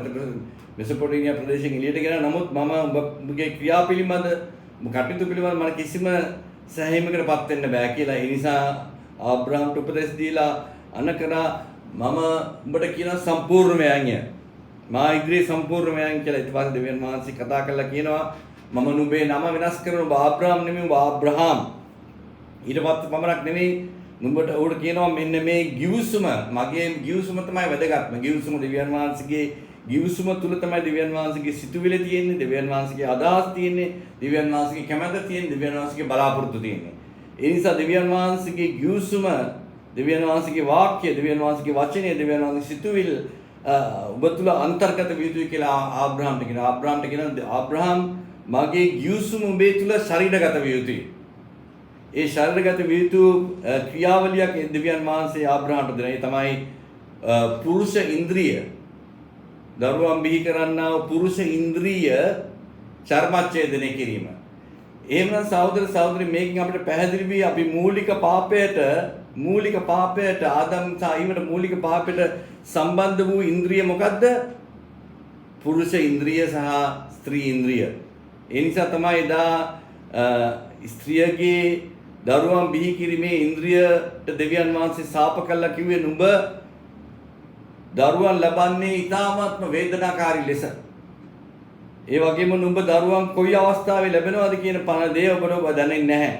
ඒ නිසා දෙවියන් වහන්සේ එදා ස්ත්‍රියගේ දරුවන් බිහි කරන ඉන්ද්‍රියට ශාප කරා. නමුත් පුරුෂයාගේ ඉන්ද්‍රියට ශාප කරේ නැහැ.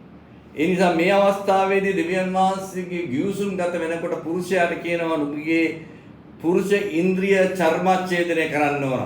ඒ චර්මච්ඡේදනය කිරීමේ යම්කිසි වේදනාවක් ඇති වෙනවා. ඒ නිසා එතනදී ඒ සලකුණ ඒ අඩයාලමක් වෙනවා. ඒ සලකුණක් නැත්නම් අඩයාලමක් වෙනවා.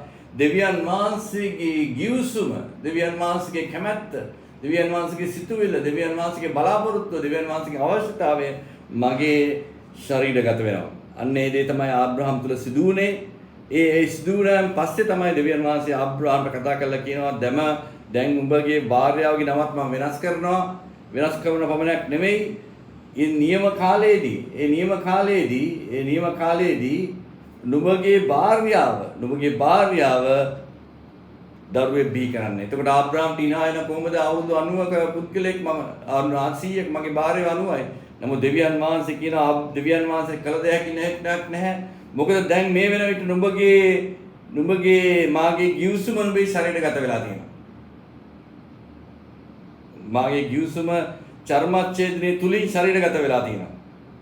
ඒ ශරීරගත වීම වල ගිවිසුම තුලින් එහෙම කියනකොට ආබ්‍රහම් කියලා නෑ සහෝදරයා දෙවියන් වහන්සේ ඒක එහෙම ඕනේ ඉස්මායිල් තමයි මේ දෙවියන් වහන්සේ කියනවා ඉස්මායිල් මාන්සින් බිහි වුණ පුද්ගලෙක්. මාංශයත් ආත්මයත් අතර ලොකු පත්‍රයක් වෙනසක් තියෙනවා. ඊය දෙවියන් වහන්සේ කියනවා ඉස්මායිල් උරුමකාරයෙක් නෙමෙයි. ඉස්මායිල් නෙමෙයි උරුමකාරයා ඊසාක් හම්බ වෙන්නේ ආබ්‍රහම්ට සහ සාරාට. ඒ දෙවියන් වහන්සේගේ වචනය දෙවියන් වහන්සේගේ ගිවිසුම ශරීරගත වුණාට පස්සේ සහෝදර සහෝදරනි එතෙන් පටන් ඒක මාංශයේ ක්‍රියාවලිය. ඉස්මායිල් ඇවිල්ලා මාංශයේ ක්‍රියාවලිය. ඊසාක් ඇවිල්ලා ආත්මයේ ක්‍රියාවලියක්. ගිවිසුමේ ක්‍රියාවලියක්. දෙවියන් වහන්සේගේ අනේක ක්‍රියාවලියක්. දෙවියන් වහන්සේගේ අනපනත්වල ක්‍රියාවලියක් ප්‍රතිඵලයක්. ඒ නිසා සහෝදර සහෝදරි අපි දකින්න දෙවියන් වහන්සේගේ අනපනත්වල ක්‍රියාවලියක් තමයි ඊසාක්. ආබ්‍රහම් සහ සාරා සහ අගර්ගේ මානසික ක්‍රියාවලිය තමයි ඉස්මායිල්. ඒ නිසා සහෝදර සහෝදරි අපි දකින්න විශේෂයෙන්ම දෙවියන් වහන්සේ ආබ්‍රහම්ට කතා කරලා කියනවා පැහැදිලිව මේ මාංශයේ දේවල් වලට මාංශය බලපානවා. ආත්මික දේවල් වලට ආත්මය බලපානවා. එතකොට අපි දකින්නවා දෙවියන් වහන්සේ කියනවා ඊසාක් කියන නම ලබාපන්නේ. "ඔව් මගෙන් පසුව මගේ වංශයට සදාකාලික ගිවිසුමකට මාගේ ගිවිසුම සමග පිටවන්නේ." මේ දෙවියන් වහන්සේගේ ගිවිසුම පිටවන්නේ දෙවියන් වහන්සේගේ වාක්‍යයට අනුව. ඒ නිසා දෙවියන් වහන්සේගේ කාලය පැමිණාම දෙවියන් වහන්සේගේ කාලයට අනුව ආබ්‍රහම්ට පුත්‍රයෙක් දෙනවා සාරා තුලින්. ඒ ගිවිසුමේ පුත්‍රයා දෙවියන් වහන්සේගේ වචනේ පුත්‍රයා. ඒ නිසා තමයි 21 කියන පරිච්ඡේද 17 21 කියන ඒත් මාගේ ගිවිසුම එන අවුරුද්දේ නියම කාලෙදී සාරාට නුඹ වද්දන්නව. සාරා නුඹට වද්දන්නා වූ ඊසාක් සමග පිටවන්නේ. ඊසාක් එවිට දෙවියන් වහන්සේ ආබ්‍රහම් නිමක වූ වෙටින්ගි.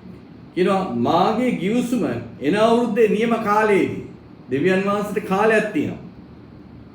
අපිට ඕන වෙලාවට මේවා කරන්න බෑ. ආබ්‍රහම් බැලුවේ ආබ්‍රහම්ගේ මාංශයේ කාලය. මොකද ආබ්‍රහම්ට අවශ්‍ය වුණා මොකද ඌරොක් චල්ඩීස් වල ඉන්නකොට ඔහුගේ ආගම වුණේ ඉරු නමස්කාරය. ඊට පස්සේ මසුපොටේ වඩාවටම ඊට පස්සේ නමස්කාර කරේ සඳ නමස්කාරය. මේ ඉරුසා සඳ නමස්කාරයේ කාලවල වෙනස්. ඔවුන්ගේ ආගමික කටයුතු කරේ නොයෙකුත් ඔය මාංශයේ කාලවලට. මාංශයට අවශ්‍ය වෙන කාලවලට. නමුත් දෙවියන් වහන්සේ කිව්වා මාගේ කාලයට අනුව මාගේ ගිවිසුම වෙන අවුරුද්දේ නියම කාලයේදී සාරා නුඹට දවදනා වූ ඊසාක්. දෙවියන් වහන්සේ සහෝදර සහෝදරිනි අන්න ඒක තමයි දෙවියන් වහන්සේ පාවුලතුමා මාර්ගයෙන් අපිට සඳහන් කරන්නේ ගලාති පොතේ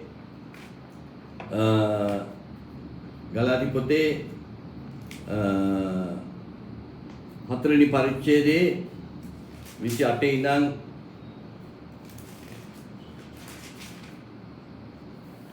31 දක්වා. ඉදින් සහෝදරනි ඊසාක් මෙන් අපිත් පොරොන්දුවේ දරුවෝය. නමුත් මාංශිකාරයෙන් උපන් තනත්තා ආත්මයන් කර්ණකට උපන් තනතර කලේ පීඩා කළේය. සේම දැනුවන්ත වන්නේය. එසේ වී නමුත් ලියවිල්ලේ කුමක් ලියා තිබේද? දාසිය සහ ආගේ පුත්‍රයා පිරිදමා පන්‍ය. මක්නිසත් දාසියගේ පුත්‍රයාට නිර්දාසිගේ පුත්‍රයාට සමග උරුමයක් නොලැබෙන්නේය. එබැවින් සහෝදරසෝ අපි දාසිගේ නොව නිර්දාසිගේ දරුවෝය. යවදවාරක් මම මේ කියනවා. ඊටමත් වැදගත් සහෝදර සහෝදරිනි. ඉතින් සහෝදරනි ඊසාක් මෙන් අපිත් පොරොන්දුවේ දරුවෝය. නමුත් මාංශකාරයෙන් උපන් තැනැත්තා ආත්මයන් කරන කොටගෙන උපන් තැනැත්තා කෙරෙහි පීඩා කළාසේම දැනුවන්ත වන්නේය. එසේ වී නමුත් ලියවිල්ලේ කුමක් කියා තිබේද? දාසිය සහ ඇගේ පුත්‍රයා පිට දමන්න දමපන්නේය. මක් නිසා දාසියගේ පුත්‍රයාට නිර්දාසියගේ පුත්‍රයා සමග උරුමයක් නොලැබෙන්නේ යනුයයි. සහෝදර සහෝදරනි අපි දාසියගේ නෙමෙයි නිර්දාසියගේ පුත්‍රයෙක්. සහෝදර සහෝදරනි ඒ නිසා තමයි මම හැමතිස්සෙම කියන්නේ පරණ ගිවිසුමත් අලුත් ගිවිසුමත් එක සමානයි සමාන වෙලා තියෙනවා කියලා. ඉතින් මේක අවස්ථාවක්. අපි සඳහන් කරා සහෝදර සහෝදරනි මෙතන පාවුතුමා කියනවා ඉස්මායිල් ඇවිල්ලා මොකද්ද? ඉස්මායිල් ඇවිල්ලා ඊසාක් මෙන්න අපි පොරොන්දුවේ දරුවෝය. පොරොන්දුවේ දරුවෝ. නමුත් මාංශකය උපන්තන ආත්මයක් කරගෙන උපන්තය. මාංශින්පත් ගිවිසුමක් අනුව ගිවිසුමට අනුව උපන් දරුවෝ තමයි ඊසාක්. ගිවිසුම අනුව. මාංශයට පුදුම උපන් දරුවෝ තමයි ඉස්මායිල්. දෙවියන් වහන්සේ කියනවා අබ්‍රහම්ට එදා මේ ඊසාක් ඉපදුනාට පස්සේ ඉස්මායිල් ඊසාක්ට කරදර කරන්න පටන් ගත්තා. විරුතාලු කරන්න පටන් ගත්තා. පීඩා කරන්න පටන් ගත්තා. ඒ අවස්ථාවේදී සාරා අබ්‍රහම්ට කතා කරනවා මේ ගෑණිම මේ කිලෙන් එළියට දාන්න ඕන කියලා. ඒක දෙවියන් වහන්සේ කිව්වා මේක හරි. සාරා කියන කතාව හරි. නුඹ අද ඉඳන් මේ ස්ත්‍රියත් මේගේ පුත්‍රයවත් මේ ගෙදරින් පන්නන්න. ඒක ඊටාත්ම බැරෑරුම් කටයුත්තක් වුණා අබ්‍රහම්ට. ඊටාත්ම දුක් සාගත කටයුත්තක් තව දෙවියන් වහන්සේ කිව්වා මේ දේ ඉටු කළ යුතුයි. මේ කටයුත්ත බිවුනේ මාංශයෙන්. මාංශයත් ආත්මයත් අතර සම්බන්ධයක් නැහැ. මාංශය ආත්මය පාලනය කළ යුතු නැහැ. ආත්මය තමයි මාංශය පාලනය කරන්නේ. අපි ආත්මික දරුවෝ. අපි පොරොන්දුවේ දරුවෝ. ඒ නිසා සහෝදර සහෝදරිනි දෙවියන් වහන්සේගේ මනමාලිය දෙවියන් වහන්සේගේ ස්වභාව කියන්නේ ආත්මයෙන් විවුණ ආත්මික සංවිධානයක්. ඒක මානසික සංවිධානයක් නෙමෙයි. ඒක ආත්මික සංවිධානය මුළු විශ්වය තුළ මේ ලෝකයේ තුළම ප්‍රචලිත සංවිධානයක්. ඒ සංවිධානයක් නෙමෙයි. ඒක ස්වභාවයක්. දෙවියන් වහන්සේගේ ස්වභාව ආත්මික ව්‍යුහයක්. ආත්මික ව්‍යුහයක් තමයි ස්ට්‍රක්චර් එක. ආත්මික ඒක කියන්නේ මේ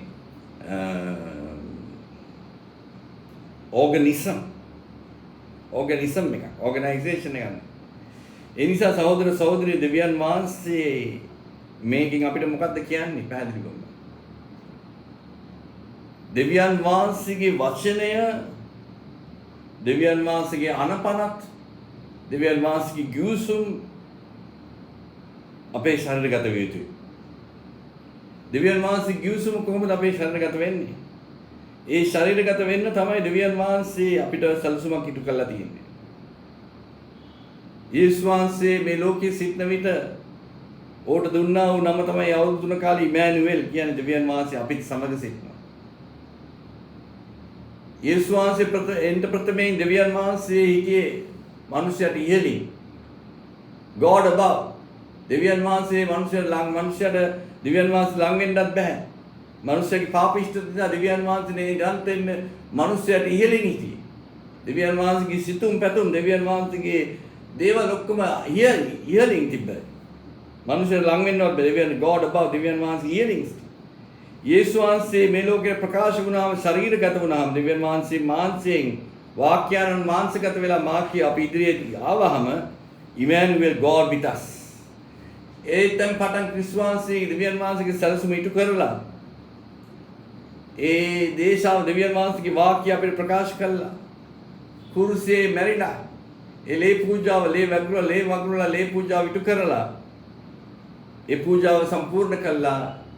නැවත වාරයක් මරණයෙන් නැගිටලා ක්‍රිස්තුස් වහන්සේ නැවත වාරයක් අපිට එතුමාගේ ආත්මය ලබා දීමට කටයුතු කළා. එහෙනම් එදා පෙන්තකොස්ත දවසේ සහෝදර සහෝදරිනි දෙවියන් වහන්සේගේ සෙනඟට ලබා දුන්නේ සුද්ධාත්මයන් වහන්සේ හෝ තුලට ඇතුළ ගියා. දෙවියන් වහන්සේගේ ආත්මය සුද්ධාත්මයන් වහන්සේ කියන්නේ දෙවියන් වහන්සේගේ ආත්මය. දෙවියන් වහන්සේ කියන්නේ එක ආත්මයක් තුනෙන් එකක් නෙවෙයි. දෙවියන් වහන්සේගේ ආත්මය. දෙවියන් වහන්සේ ආත්මයක්. දෙවියන් වහන්සේගේ ආත්මය දා ශරීරගත වුණා. එදා පෙන්තකොස් දවසේ අවුරුදු 2000කට ප්‍රථමයෙන් දෙවියන් වහන්සේ අපෝස්තලවරුන්ට දෙවියන් වහන්සේගේ ආත්මය ශරීරගත වෙලා ඒ ශරීරගත වුණු දෙවියන් වහන්සේගේ ආත්මය තුල තිබෙන දෙවියන් වහන්සේගේ වාක්‍ය, දෙවියන් වහන්සේගේ වචනය, දෙවියන් වහන්සේගේ යුසුම, දෙවියන් වහන්සේගේ සිතුම් පැතුම්, දෙවියන් වහන්සේගේ බලාපොරොත්තු. ඒ නිසා මේ මාංශය එදා ඒ අපෝස්තලවරුන්ට දෙවියන් වහන්සේගේ ආත්මය මාංශගත වීමෙන් ඔවුන්ගේ මාංශය දෙවියන් වහන්සේගේ ආත්මික යුසුමේ ප්‍රකාශ වෙන්න පටන් ගත්තා. ඔවුන්ගේ මාංශය තුලින් දෙවියන් වහන්සේගේ යුසුම, දෙවියන් වහන්සේගේ කැමැත්ත, දෙවියන් වහන්සේගේ අදහස්, දෙවියන් වහන්සේගේ සිතුම් පැතුම්, දෙවියන් වහන්සේගේ දේවත්වය ප්‍රකාශ වෙන්න පටන් ගත්තා එදා ඒ අපෝස්තලවරුන් සායේ පළමු සභාවේ. ඒ නිසා එතුමා එදා ඒ සභාවට කිව්වා ක්‍රිස්තියානි කියන්නේ ක්‍රිස්තුස් වහන්සේට සමාන. ක්‍රිස්තුස් වහන්සේට සමාන, Christ like. ක්‍රිස්තියන් කියන්නේ Christ like. ක්‍රිස්තුස් වහන්සේට සමාන. ඒ නිසා 2000 සුද්ධාත්මයන් වහන්සේ ශරීරගත වුණාම එදා සිතා පළමු සභාවේදී, එෆීසි සභාවේ පළමු සභාවේදී ජෙරුසලමේදී ඒ සුද්ධාත්මයන් වහන්සේ වැගිරුවාම සුද්ධාත්මයන් වහන්සේ ශරීරගත වුණායි කියන්නේ සුද්ධාත්මයන් වහන්සේ තුල තියෙන මොකද්ද? දෙවියන් වහන්සේගේ කැමැත්ත, දෙවියන් වහන්සේගේ යුසුම, දෙවියන් වහන්සේගේ අනපන, දෙවියන් වහන්සේගේ උපදෙස්, දෙවියන් වහන්සේගේ ක්‍රියාවලිය සම්බන්ධ සියලු සිතුම් පැතුම්, දෙවියන් වහන්සේගේ බලාපොරොත්තු, දෙවියන් වහන්සේගේ කැමැත්ත, දෙවියන් වහන්සේ සැලසුම් ඔක්කොම තියෙන දෙවියන් වහන්සේගේ ආත්මය තුලේ. දෙවියන් වහන්සේගේ ආත්මේ ශරීරගත වෙනවා කියන්නේ, දෙවියන් වහන්සේගේ ආත්මයෙන් අපි පරිපූර්ණ වෙනවා කියන්නේ, දෙවියන් වහන්සේගේ වචනය අපි තුලින් ප්‍රකාශ වෙන්න පටන් ගන්නවා. අපි දෙවියන් වහන්සේගේ දරුවන් බවට පත් වෙනවා.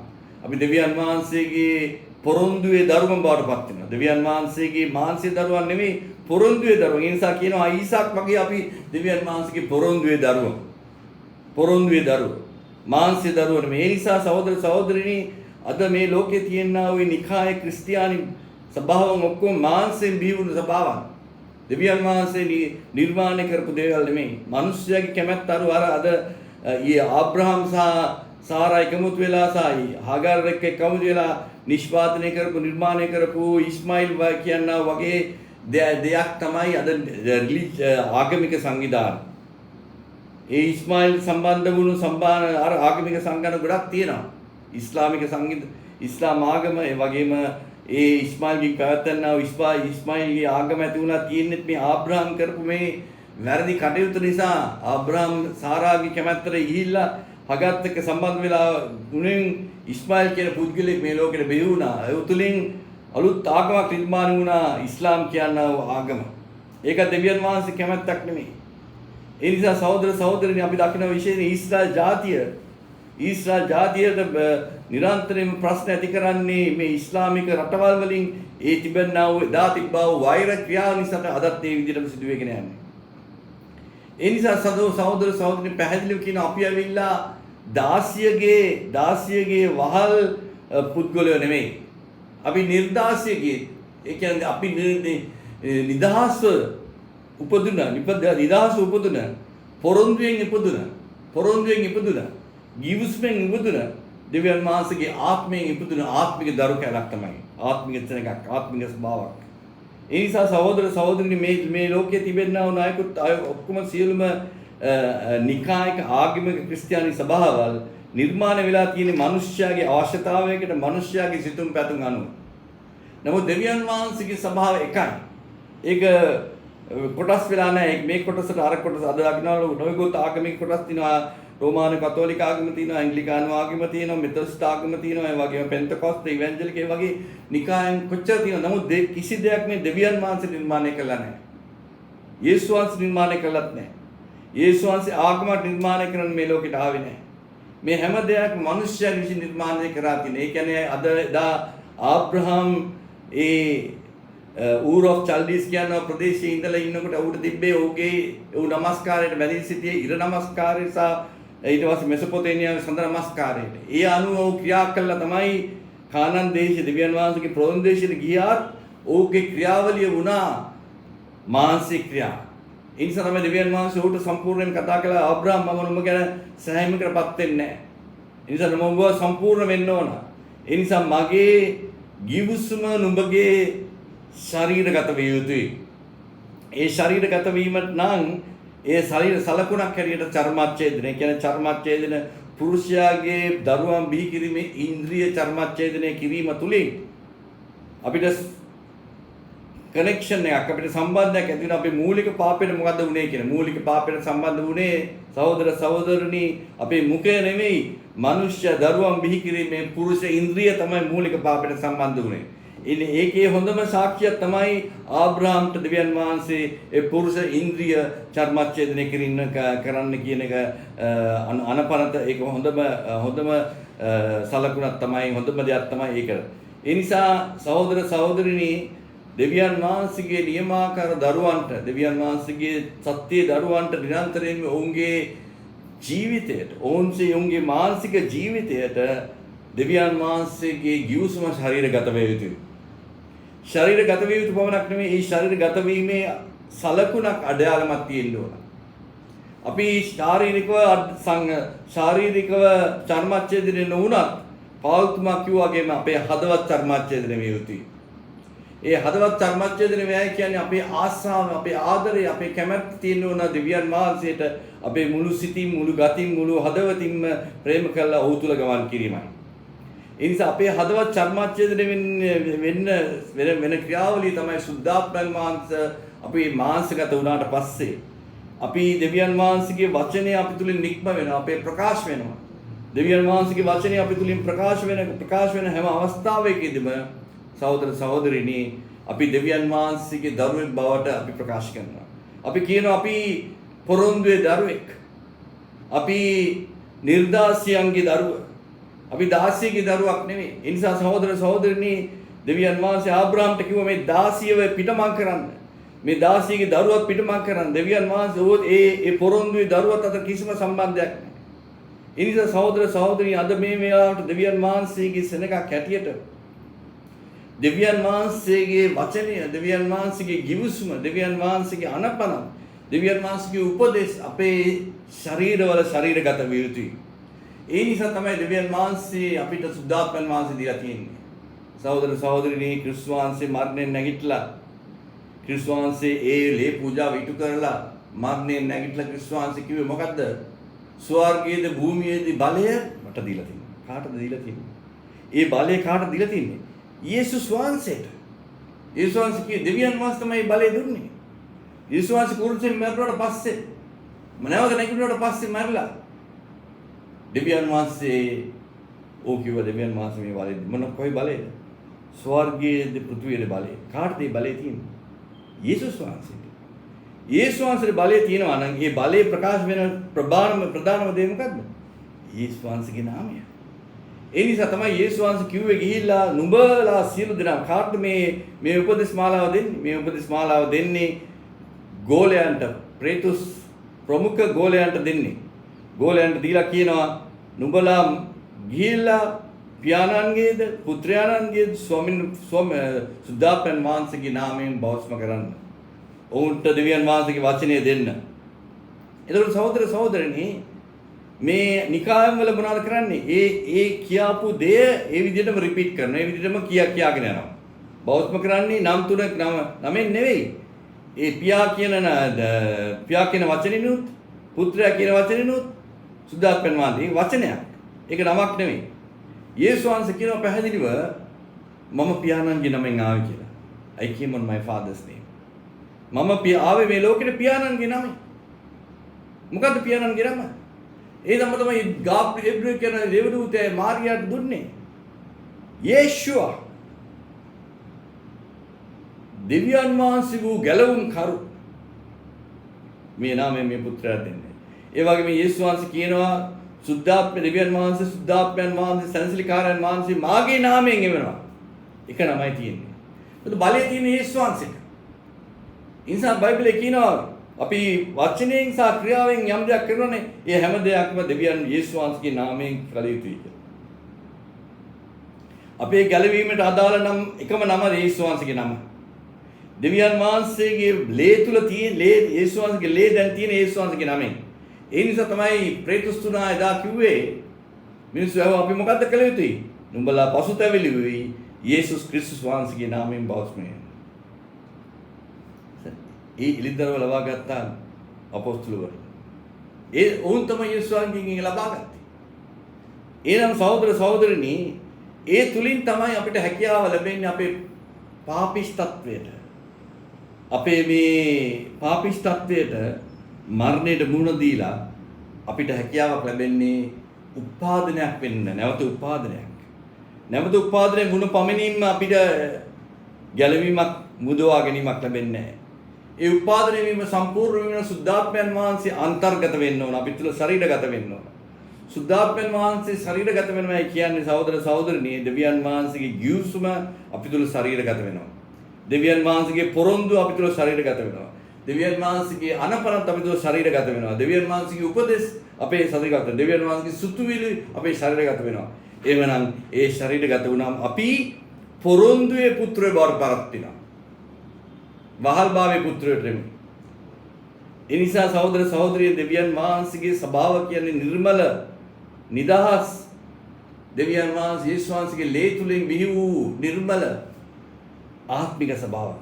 ඒක මානසික ස්වභාවයක් නෙවෙයි. ඒ ස්වභාවට නායකයෙක්, එක නායකයෙක් ඉන්නේ. ඒ නායකයා තමයි යේසුස් ක්‍රිස්තුස් වහන්සේ.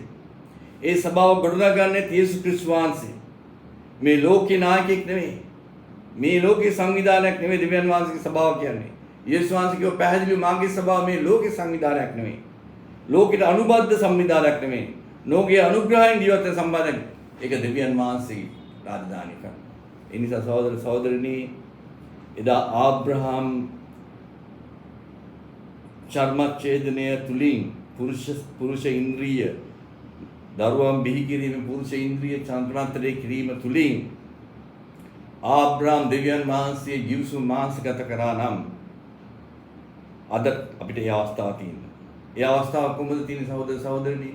සුද්ධාත්මයන් වහන්සේ දෙවියන් වහන්සේ යේසුස් වහන්සේ අපිට වගුරුවලා තියෙනවා. අපි පසුතැවිලි වෙලා යේසුස් ක්‍රිස්තුස් වහන්සේගේ නාමයෙන් බවස් වුණාම සුද්ධාත්මයන් වහන්සේගෙන් අපිට පරිපූර්ණ වෙන්න හැකියාවක් තියෙනවා.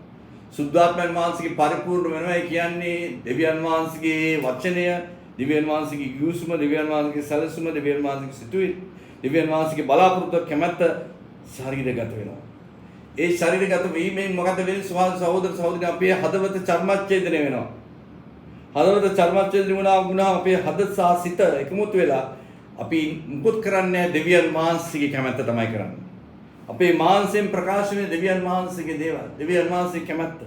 අපි ප්‍රකාශ වෙන දෙවියන් වහන්සේගේ දේවත්වය අප තුලින් ප්‍රකාශ වෙන්න පටන් ගන්නවා. දෙයක් තමයි දෙවියන් වහන්සේගේ දරුවෝ කියලා කියන්නේ.